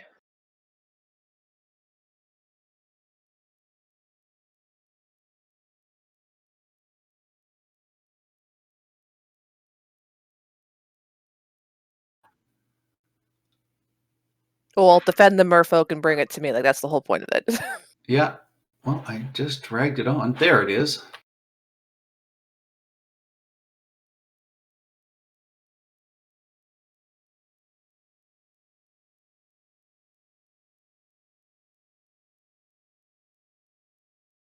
Yeah, I can summon elementals now, guys. We noticed. Like, all of them. And of course, like, Ishka, just say, totally quiet, doesn't say anything about getting this ability before, just suddenly, boom, water elemental. Hi. How's it All going? right. It's under your control. Yep, perfect. Yeah, so that's basically it. The water elemental is just going to grab the merfolk. Well, actually, I think it can, like, swarm around her space, right? Yep. Yeah, so that's kind of like what I wanted to do is like swarm around her so that as it pulls her away, it protects her from any opportunities of attacks. So it takes all of the hits and the damage, and then just brings her up onto the ship and drops her beside me. All right, yeah, it engulfs her, and this, as it pulls away, yeah, the marrow will attempt to claw at it. And yeah, 24 hits for 9 slashing damage, but what's the movement on your water elemental? I summoned it. Oh, water elemental movement. 30 feet, swim feet of 90, so it could technically go. Swim feet of, yeah, even dragging, yeah. Yeah. It easily carries her onto the ship. Yeah. All right, and it is her turn, and yeah, she collapses, rolls over, and just sort of splutters and just, thank you. Oh, Thank you. and side note for my action, my movement on my turn, I'm just going to like duck down because this is a concentration spell, and I'm trying to make myself a very, very small target so I don't get hit. But yes, that's it, and then that's all the water elemental can do because that was its action. All But yeah, right. Ishkul will just nod at her and just turn her attention back to the marrow and the water elemental. But she'll heal her on her next turn if Rubel doesn't get to it. Sounds good. That takes us to Pavo. All right, so quick question. Stuff from Rime of the Frost Maiden. Legit? Yes. All right, so Pavo, I'm hoping, who's seen a sperm whale on his crossing, as it's a very common whale, and we are now level 8, will dive off the side of the ship, and when he reaches about there, he is going to polymorph into a gargantuan sperm whale. All right. I do not have the token for you to change into. I was about to ask that. Do you get a whale token? Yeah, you got to warn me about these things. I didn't even think about it until like last person's turn. Tara's turn. You've been So- thinking about polymorphing things into whales this entire time. Yes, but only as aerial weapons, not as actual turning into. But yeah, Pavo goes gargantuan, and I believe that's an action, not a bonus action. Let me check. Polymorph, one action. Yeah, so there's now a gargantuan whale sitting under the boat. The boat might shift to the right a bit, trying to knock those ones crawling up the side off. Because I'm gargantuan now. There is a sperm whale in the library. They're about to have a whale time. I'm low-key hoping that they're just gonna see all this random shit just like appearing out of nowhere and just be like, nope, fuck this noise, and they're out. Pardon my French. Oh no, sperm whale chasing them down. I've got an hour of this. I'm surprised you didn't think about morphing into a bowl of petunias. Yes, I had thought about that, and Sure. one of the Not other again. comments was, "Oh no, not again!" as I jumped off. But Speaking. thank you, Patrick. You are have control. You are a beautiful and brilliant person. The token doesn't have to be 4x4. Gargantuan is any size above 3x3. And sperm whales are big. That takes us to Rubel. All right, I'm going to take a look at our mermaid friend. Does she look like she's near death or anything like that? Very near death. All right, I am going to, since she's right next to me, I'm going to cure wounds on her. All right. And, 12. And that is the end of my turn. All right. That takes us to Scrap Heap. All right, everyone's getting flown everywhere, trying to keep track of everyone. All right, so how far after Montauk was being, taken off the ship, how far is he right now underwater? He is basically at the surface of the water, so he's about just 10 or so feet off the side of the boat. Okay, so definitely gonna cast Bless over here.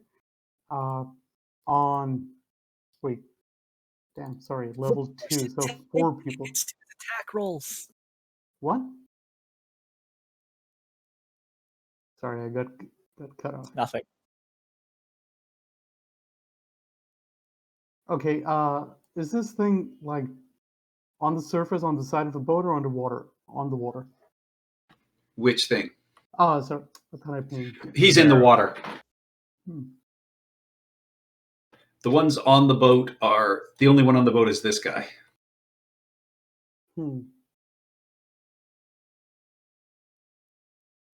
Because this crew member got missed twice, which is kind of shocking. I don't see Ishka anywhere. I'm right here. She's under the water elemental. Oh, Yep. Ishka over there. Okay, so My sticking with- buddy.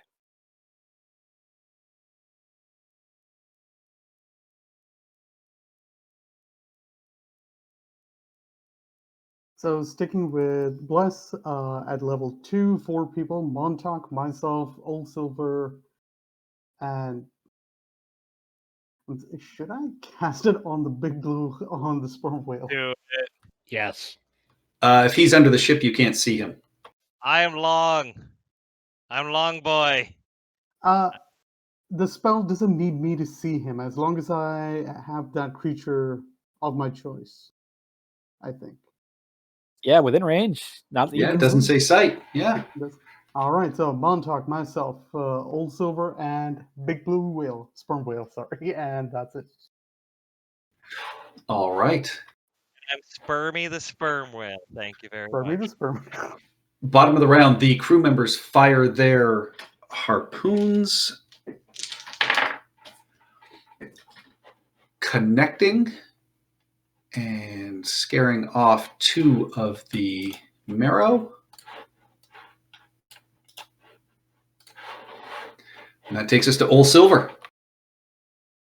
gentleman here that actually, you know what? Not him. Montauk. Montauk's got him. Montauk absolutely has him. This guy down by the tail. By the beached whale. Wait, the beached whale. Oh yeah, this water's only like 15 feet deep. No, I'm just kidding. This gentleman here, though. Yes. Oh my God. Have we seen the end of Old Silver's ridiculous rolls? Fair, I'm not doing my thing. I'm not expending my resources. Yeah. The 13 just hits for 24 piercing. How does he look? Bloodied. Very badly injured, but still alive. Where I was. Back in the aura of safety. Which does nothing. I mean, plus 2 to saves. Might make it save. Let's see. Yeah. Seeing a whale. These guys are just going to fuck right off. 60 feet of movement. They can try. And multi-attack. Yeah, they dash 80 feet. These ones next to you are... this guy's going to try for the princess once, or for the mermaid one more time. Down below with me, and it's up on the surface. Yeah, I that is think- a 12, which misses, because, yeah, Okay. it cannot penetrate the water elemental. And this guy's going to keep going at you, Montauk. He's going to try and bite you. That is a 23 to hit for 8 piercing damage. Reduced. That including the reduction already. Okay. And then his claws, that is a 13. So just kind of scrape harmlessly against your armor. Okay. I'm not gonna use the reaction. I've got other uses for superiority die. I've already used one, and I don't need to use any more. This other guy above you Now, Pavo is going to try and swim away, so you will get an attack of opportunity. All right, do I get a choice for? Yeah, bite or Whale? tail. Did you give me a? You pull down your pants and hit him with the whale tail. Oh, not the tail. I don't see the whale on the thing. Dude, it's right here. Oh no, the character sheet. Oh. Why am I missing it? Did you? Oh wait, did you make a whale character sheet for me to roll from, or should I just do the d20 plus 11? No. There's a character sheet right there. You should be able to double click it. And can you move it? I can move it, and double clicking just brings up the token set for me. You're not double clicking then. I am double clicking. Can be edited and controlled. Yeah, if you can move it, you should be able to pull up the character sheet. Like, look, whale move. Shift If I, click doesn't do it. well, I've been double clicking. Let me try Shift and double click. It's Oh, trying to. Are you using the Some- character sheet, or did you just drag it from the compendium? I'm shift double clicking and nothing's coming up. Just Okay, search I've got it water. here. So I'll. Do you want to He's use ro- bite or tail? Which one sends him flying? Because I want to actually try and smack him against the boat. Bite lets you grapple them, What's that? or swallow them anyway. Yeah, if you bite and Yeah, I'll try and swallow them. okay, Let's fight. Yeah. Oh, they're going Pinocchio. that is a 21, dealing 26 piercing damage, which actually knocks them unconscious. So yeah, you immediately just swallow them. Where does it go when he stops being a whale? That he just gets digested. And multi attack. Yeah, wait, so you, no, that was that was your attack of opportunity. Yep. That takes us to Montauk. All right. This guy just bit me. Montauk is not thrilled. He is unthrilled.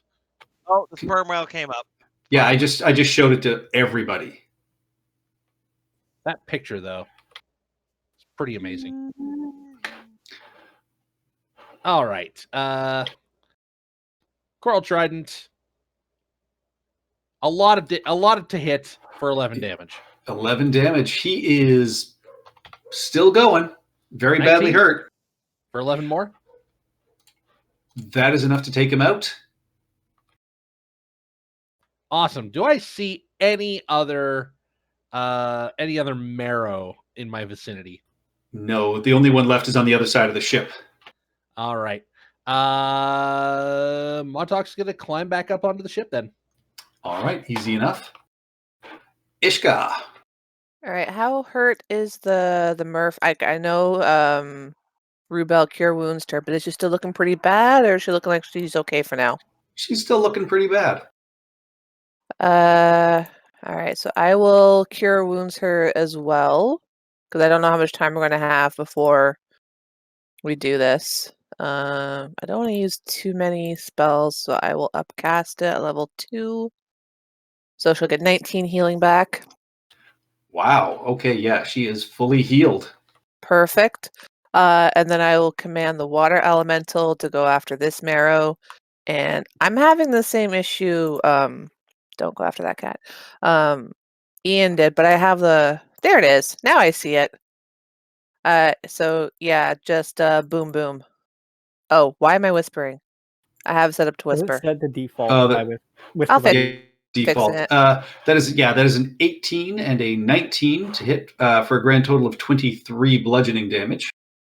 And then this is just a test roll. Perfect. Okay, I got the GM off. Yep. So 23 damage, and yeah, that's it. He's just gonna pound away on this guy. All right. Pavo. There's still one left. Yep, the one right in front of you that the water elemental is beating on. Let's I can roll now. Do you want to roll for me? You roll better. I'm kidding. I will roll. You get to do both. Oh wait. You're blessed. Your first attack is a critical failure. You still have some of the other marrow stuck in your teeth. But your second attack is a 21 for 23 piercing, which is one more than that marrow had left. So again, you just swallow it whole. Right. So, if that's the last marrow, right? Yes. Will breach the surface of the water, do the big arc as the rainbow shows behind me, kind of showing up the druid as I splash into the water, smugly having saved the day. I You've think got the I'll intelligence of a chill whale. for now. Pardon me? Your intelligence is the same as a whale. And the mermaid will turn to you, Ishka, and say, "Did that whale just serve you?" I'll just kind of cock my eyebrow at her, and I'm just like, "Who saved you here? Who summoned the water That's what elemental that saved you?" That's what I'm saying. What a rude whale. Yeah, he's a interesting fellow. Oh, well, anyway, thank you ever so much for rescuing me. I was out foraging when those creatures decided they would try and make some sport with me. Oh, my village is nearby, but they caught me off guard. What were you doing? Oh, out here searching the bay for sunken items, and she will reach into a pouch and says, "I found this. It appears to be a scroll and this lovely pendant that you can see that is, coral and other sort of purple, sort of gem encrusted. Like I found this sort of buried in the silt. I am, more than happy to hand it to you. It looks like something you would be able to wear beautifully." Ishka will accept it, and there's no need for that, but thank you. Recording sounds from the whale. How? So you have a coral pendant that is worth 1,000 gold pieces. Okay. And a spell scroll of Dimension Door. Ooh. Can any of us use that? Maybe Pavo. I don't know. Dimension Door. Big nose and little flippers. And 1,000 gold, right? Well thought out. Yep. Pendant. A coral pendant worth 1,000 gold. All right. How far away is your village, and do the marrow often give you problems? Only when they catch us, sort of one at a time. My village is fairly nearby. It is just around in the following cove. I should be in the clear now, if you don't mind. And then she will thank you and say, "I will make haste back to my village and let them know that these hunters are out in force." Before she goes, and I hate to do this, but I want to insight her, because this just, we're on our way to these twins, and all of a sudden this happens. Like, Ishka wants to really very much believe her, but she needs to kind of double check her story. She is being honest. Perfect. She Okay. does not seem like she is being dishonest in any ways.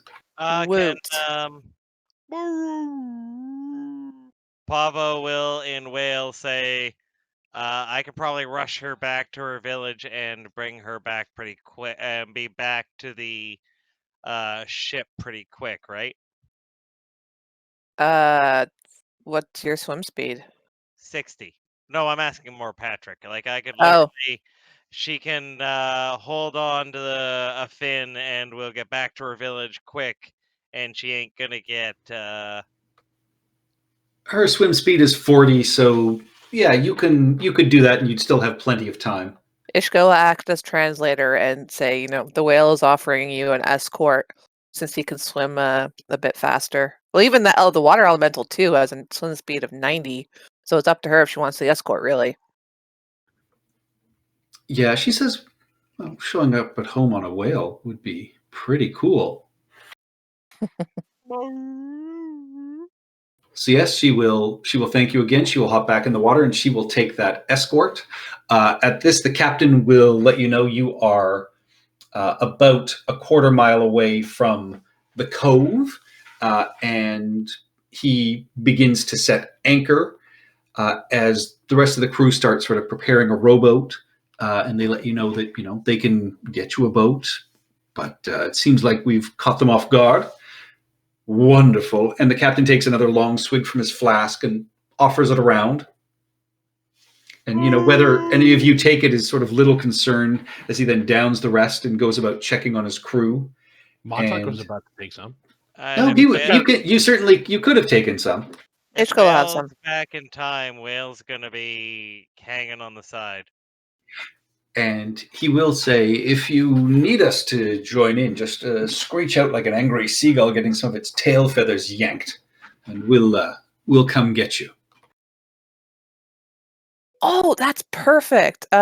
So distance between where it's 100 feet, so I guess that's more than a quarter of a mile, right? Yeah. No, quarter of a mile is more than 100 feet. Okay. I will also take this opportunity to summon my animal companion, my seagull, but the seagull is going to be completely just a relay. So it's going to stay within 100 feet of me. So if we need that help, I can just telepathically tell it to go and get these guys. So I'll speak with the captain and I'll set up that that signal, basically, that when this seagull comes and like drops this token at your feet, that's when you guys come and that's when we need your help, kind of thing. All right. That makes perfect sense to me. Yeah. So you're about 1,300 feet away in total. Okay, so my by the time we get there, we will not have passed an hour, right? Correct. Okay, perfect. So my water elemental will still be up. So I'll just need an update on how much time will be left on him when we get into combat. And I'm I'll still say Whale, I'll right? say it'll be a half hour. Yeah, you've got a half hour left for both your spells. Okay, so providing he doesn't die or then I don't lose concentration, we've got him for the whole combat. Perfect. Rip. Nice. All right, so in Whale. Hey, we would understand that. Three of We us would, yeah. Yeah. Oh, we would, yeah. Friend of the sea. Also, What- my what helmet are will you be saying? understanding. I think I can knock it over. But bear in mind, Ian, you do have an intelligence of 3. Or literally. And your objective is the boat. I mean, I can just go in. I'm not going to keep doing the whale noise because that is fucking annoying. I can go and swim around the boat and try and get some intel and bring it back.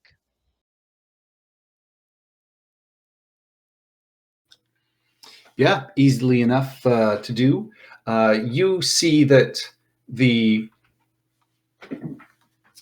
ship, the Merchant's Lord Folly, is lying at anchor in the bay here. You don't see too much activity happening around. You cannot see on the deck or anything like that, of course, but you don't, if you breach the surface, you don't see anybody immediately at hand. Give me a perception check. All right, and I also, after that, I have and I have blindside out to 120 feet. Mm-hmm. Perception. I don't have that, so that's wisdom, right? Yes. All right. Yeah, you notice a little bit of movement on the deck, but that is about it. You don't see a large number of crew, which is kind of surprising to you. All right, so what I am gonna do is, what's the where the anchor is? What's the seafloor like? You are about 120 feet below the surface. You find the floor. The water is moderately clear here, but the wind is picked up, so it is sort of dark and choppy on the surface. I got But down below, everything is good. Yeah. I got blind sight, so I can see even if there's silt up. Yep. What's the sea floor specifically like? Is it sand or rock? Sand. Ooh, all right. So using my 120 feet of blind sight, are there any large outcroppings of rocks or large heavy objects that I could stealthily pick up this anchor and hook under?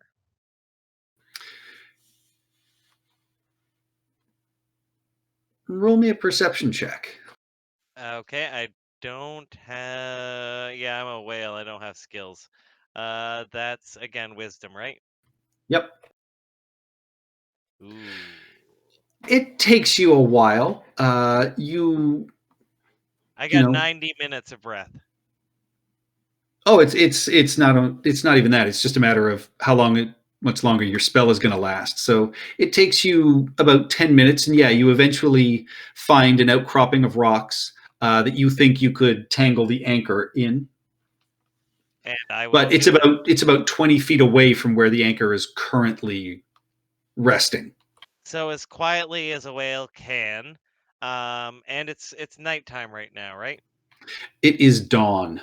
It's dawn, but I'm gonna hope they're not gonna notice me slowly. Even if I've got 20 minutes left, I will use 15 of those to slowly move it over to the rock and tangle it up and use the last 5 minutes to get back to the boat.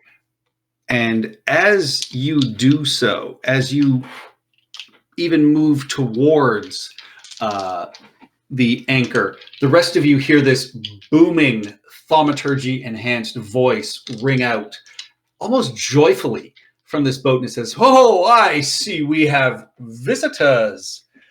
And Montauk hates them already. As you are underwater, slamming into you from above. Oh God, he's got dice prepped. I'm fucked, guys. You are hit with 6 eldritch blasts, and as you are getting close to this anchor, you are repelled back 60 feet away from it as each of these blasts hit you, and you take 66 total damage as well. Only 66. Okay. You're fine. Yeah, that's not that hurts me a bit. Give me 6 concentration checks, please. Oh. 1. Damn it. After the first one, yeah, you are no longer a whale. So you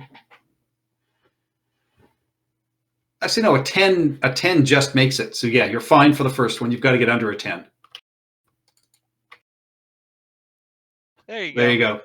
Oof. Third one. Yeah, you are out of your whale form, and you take another 33 damage that Pavo himself takes. All right, still okay. It's about the same the whale took, proportionally. Run away. Actually, it's far more, but yeah. And with that, I need everyone to roll initiative. Hang on one second. I'll move you guys. We're going to move to the next map. Oh, God damn it. I was a clever whale. You were. I was happy with this plan. So, Pavo, I'm going to say you're underwater over there. Oh, the Chris Straub inspired tokens. I love it.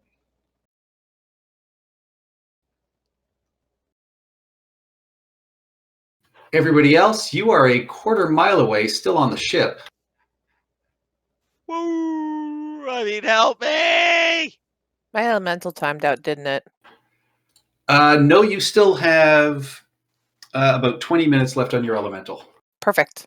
Yay. So Pavo is still a sperm whale? No, he lost his concentration when he got blasted. Stealth Hey, but has you have failed. but you have that armor. You can breathe underwater. Just stay down. Yeah, I can breathe underwater, and I just took the damage, but they're still shooting me underwater. They know where I am. See, I think I would have Also, had. I think I would have had the elemental in the water following us on the ship. Patrick, I'm disappointed. Those should have been depth charges. Warlock depth charges. Eldritch death charges? Yeah, wouldn't that have been cool?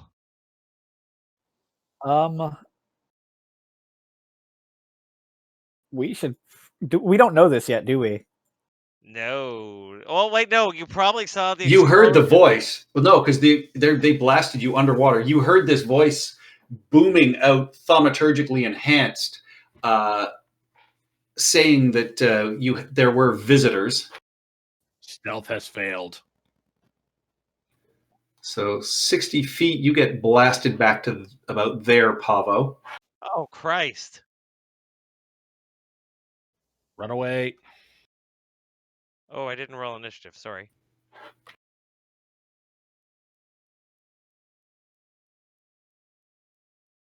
Oh, come on.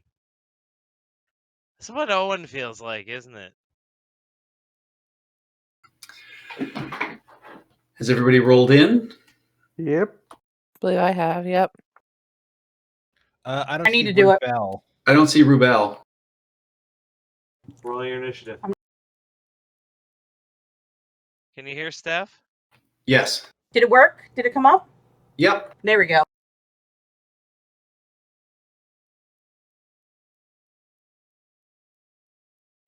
So first up, continuing to act are the Teshwave siblings, and from under the water, Pavo, you see these massive shadow of wings appear over the water,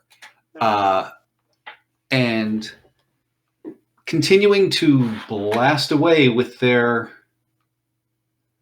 spells.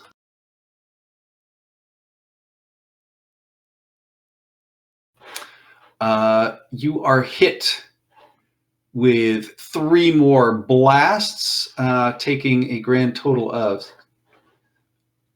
42 damage on the first 3, and you are again knocked back another 30 feet. Sorry, my cat's being an asshole. That was for me, right? Yes. How much damage? Can you repeat that? 15, 26. 42. All right, I am, that's actually, I'm minus 20 something. Yeah, but you're not minus 59, so you're unconscious. Yeah. All right. And the rest of you hear this booming laughter across, and just saying, "Oh, what? What makes you think you can skulk around our ship? Are those bloated merchant lords trying to gain back some of their treasure and honor from the Teshwave siblings? Bring it on!" Montauk says to Ishka, send the watermen over to the birdman. Next up is Rubel. So you guys are a quarter mile away. You are still out of sight of all of this. And you see the captain look at you like, "Yee, do you want to order him to bring the boat? How do you want to handle this?" We need to save Pavo, right? We didn't see any of this. You saw none of this. Yeah, he's way far away. I don't think there's any way we can get to him in time. Maybe the water elemental could get to him, but I don't know if we could save him from dying. Do we even know he's like KO under the?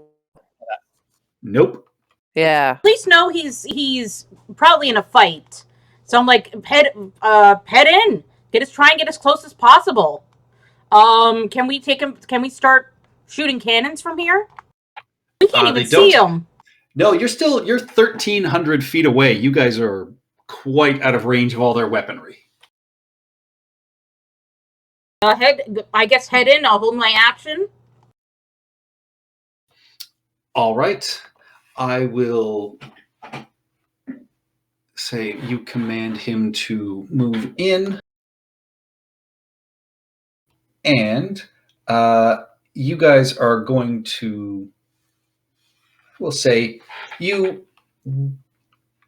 move around sort of the cliff face, this salt breeze whipping against your face, and as if almost on cue, you can see the Merchant Lord's Folly is pulling up anchor and starting to pull out of the bay. You see one of these siblings flying around with these, miniature rock wings outstretched, in the morning sun as it starts to stream, and you can see the shadow these 10-foot wide wings leave looks like 200 feet across the ground. And then this thaumaturgy enhanced voice booms forth, "Well, our apologies for not having time to play." And you see they actually have a drink in their hand that they are sort of sipping as they do this. And they say, "But we must be off. The Teshwave siblings have too much work to do and so much more to loot."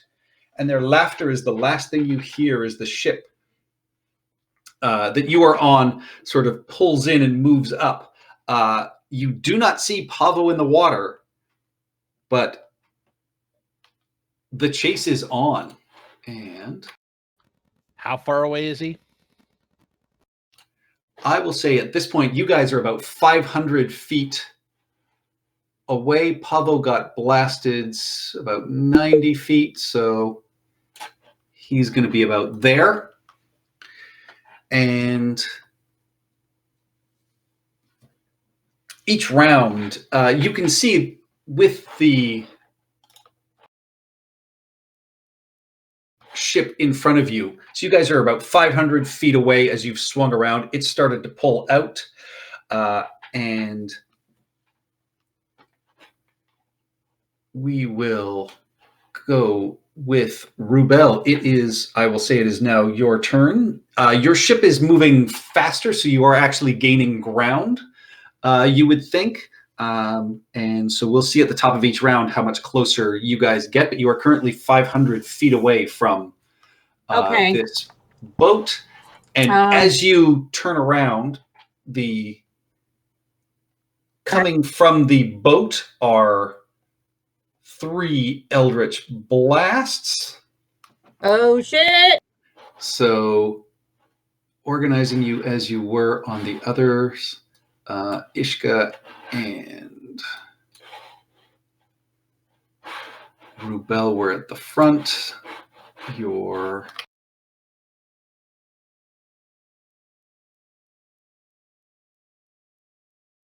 Wait, they're hitting us with Eldritch Blast from 500 feet away? Uh-huh. Wait, is that even possible? They have 600 feet range. What? I don't know I'm what they're back. doing. What the hell happened?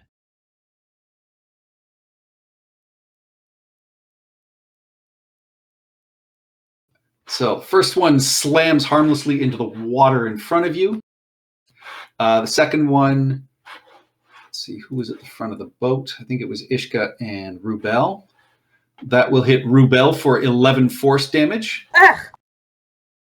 And you are knocked back 10 feet. Okay. And Ishka, an 18 does not hit. It blasts into the wood at your feet, just missing. But it is Rubel's turn now. Okay. Can we see Pavo anywhere? No, Pavo, you do not see anywhere. But you also, I will quickly say with your passive, you realize there's no whale that you can pick up in the water either. Oh my god, there's no whale! Pavo must be drowning! He's a whale. No, he's not, but do you see a whale? I don't. He's probably lazing about. If he's gonna be like that, we probably don't have to stick around for that. I agree with Scrap Heap. That's probably what's going on. Paladin. We don't know that he's unconscious, and we know that Pavo can breathe underwater. But I don't see a whale, so something might have happened to him. To Probably pop him out of gone. whale form, because you know he would be in that whale form the whole time if he could, if he still had the power for it. But keep in mind, this is still Pavo. He's probably gone off mating with another sperm whale. I don't think he has the moves. I think it's Spermanita whale. Anyway, you're 500 feet away. none of my spells are for 500 feet. Shit. Let's check.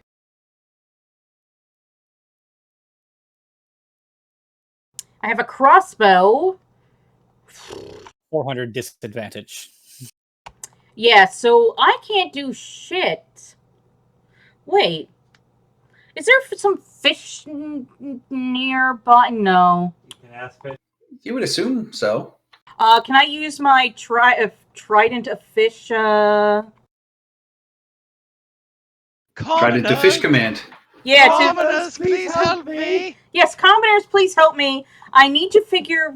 Do you see this weird-looking, shiny? I'll describe Pavo really quickly, and see if they can find him. Describe Pavo for us. He is he's a peacock. He's very flamboyant. He is multicolored in blue and such. And if he's alive, he'll probably be making a snarky comment. I could think of 15 different fish to bring back to that. They might know what birds look like. Yes, he's a big bird. All right. I will. Let's see. You attempt to cast Dominate Beast. I will say. You won't. You're just attacking with it. I know, I'm clicking the wrong Stab thing. the fish. No, I'm clicking the wrong thing. 1 sec. If you don't bring back Pavo, I'll kill you all. I can go to the actually the eye. I've got a critical hit ready to go. How many do I skewer? Oh god, that was Nemo. And Dory. Honestly, when she described Pavo as snarky, I was thinking of Sebastian from Little Mermaid. So did you know that the cook that tries to cook Sebastian has the song, that terrifying song when you're a child, about the fish heads and stuff, is Odo from Star Trek Deep Space Nine? Sadly, this octopus that is in the water rolled a 16, which beats the DC 15 for the Trident to Fish command. Oh. Did it flip her off?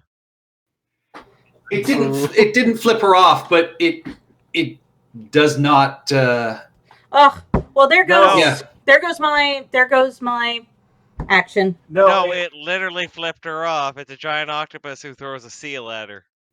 That takes us to wait. Old Silver. Stand back. Old Silver's going to step to the front of the ship. He's going to pull out his bow, not his crossbow, his longbow that he's still got. Longbow range, 600 feet. I do not suffer disadvantage due to range. All right. But do you have would like to disadvantage for use- not seeing me? I'm not looking for Pavo. Oh. You That's see that guy awesome. flying? That's awesomely cold. I love it. Do it. Do it. Do it. That guy flying? I'm going to use Fighting Spirit for advantage.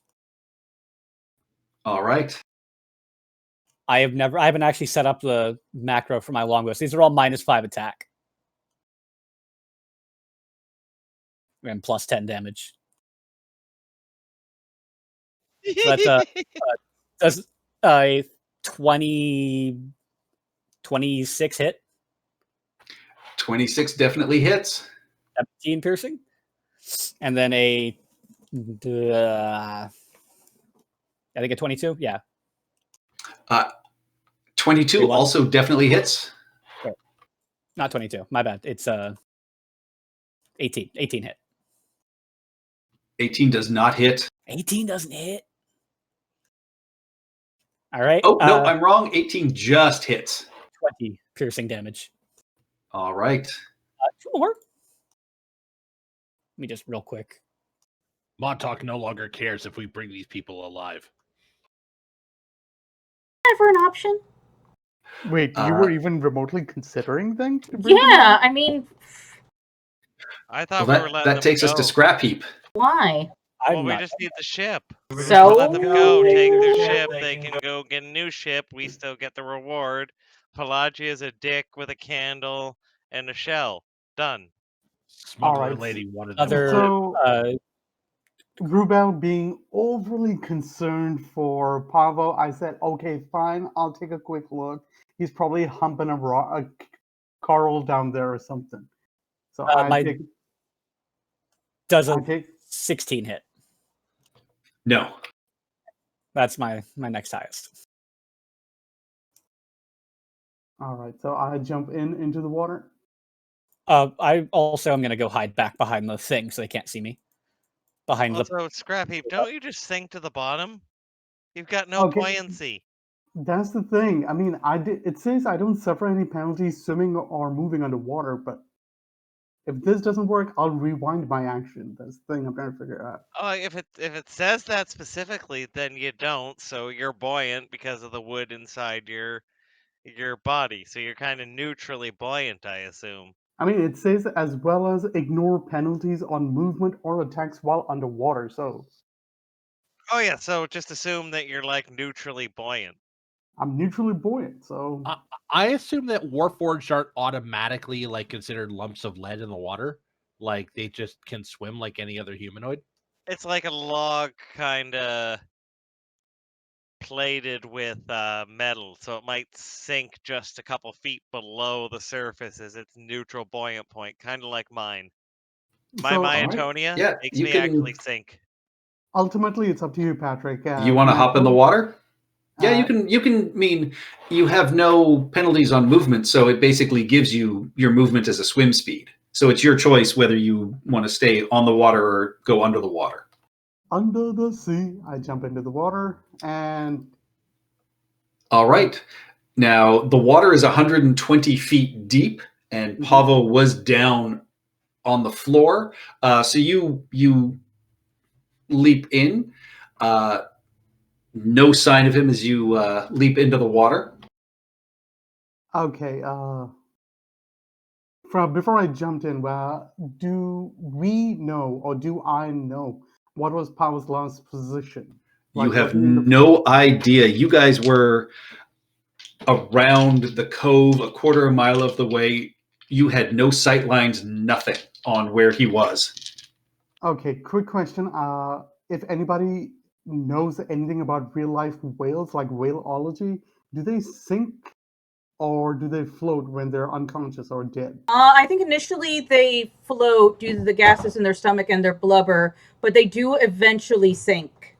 They do eventually sink. Since They I'm do eventually sink. That's how we were able to harvest whale oil from them. They floated, and that's how you were able to harvest them. Yeah, Alright, and so eventually right, the corpse falls to the bottom and makes its own ecosystem called a whale fall. all right. So right now I don't see any whale on the surface on the water in front of me. So I'm assuming I'm going to swim at an angle downward, and it's going to be in a dashing action. Patrick. When I jumped into the water from the boat, how far did I jump it down? Was that 5, 10 feet? Leaping in, yeah, I'll say you can go your full movement. I mean, you leap off the boat, so you hit the water, and you've got 60 feet of movement if you dash. 60. All right. So I will be dashing at an angle downwards. So that was What's this? So yeah, I think 30. I don't know how far 60 Yeah. feet Now, should be. can you guys can you see the numbers? No, not really. Because yeah, where you are right now. Here, let me show you. You currently are 500 feet away from there. Each of these squares is not 5 feet. It's not 5 feet. Okay. No, Pavo is, and you don't know where Pavo is. He is currently about 400 plus feet away from you. Ooh. All right. So I'll move my max distance. Okay, 60 feet, which we surpassing on this map. But hold on, I'm going to move my tilting. Yeah, 60 feet in this Yeah, direction. which means on the actual map, you'd get to about there. There. Okay, fantastic. So that's pretty much it for me.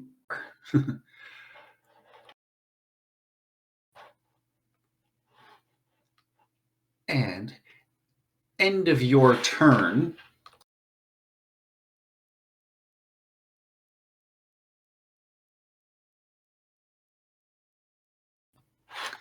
there is an eldritch explosion just of energy that comes off of the boat here. So I need Montauk, Ishka, Ol Silver, and Rubel to all give me a wisdom saving throw, please, as these dozens of small eldritch blasts bombard the area around you, and you can feel this aura of fear emanating off of them.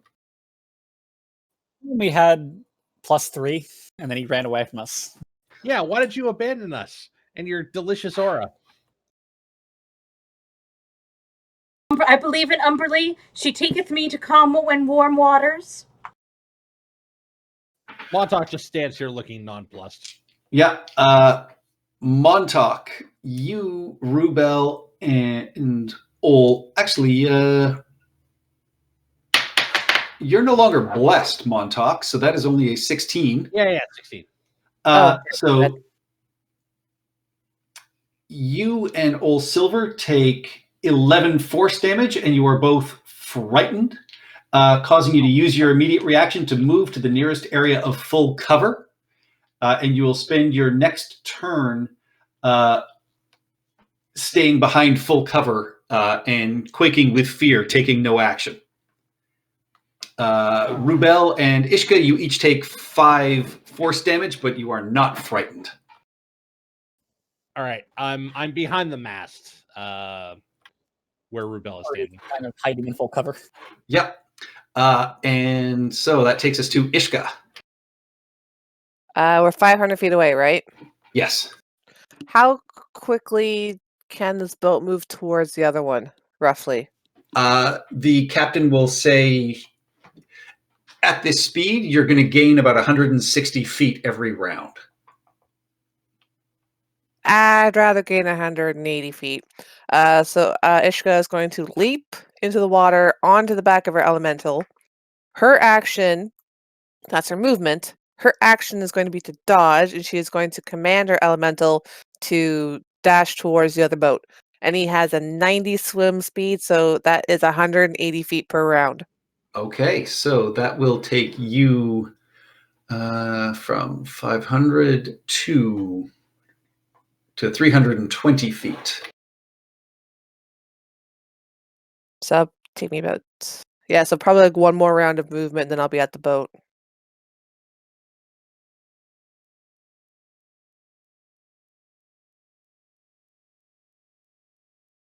There, 320. All right. Montauk, you spend your turn frightened. Pavo.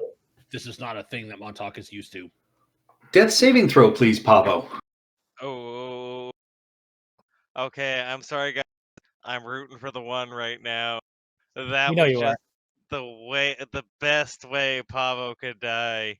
Whale of a death. Oh, thank you, Patrick. I was gonna make that joke, but where's the little thing? Oh, there it is. Oh, god damn it. That is one success.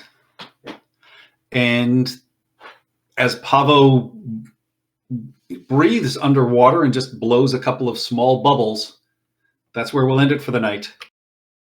Oh, that was so good. That was so good. I liked inhaling those fucking marrow assholes, and then just having my be spanked by a whole bunch of eldritch blasts.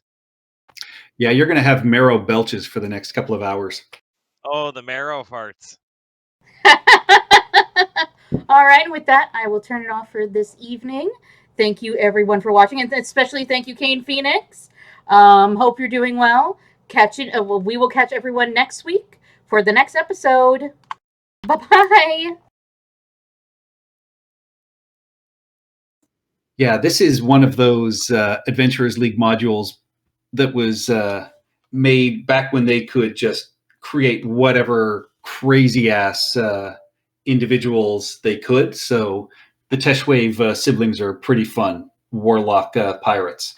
That was a lot of fun. I like the That whole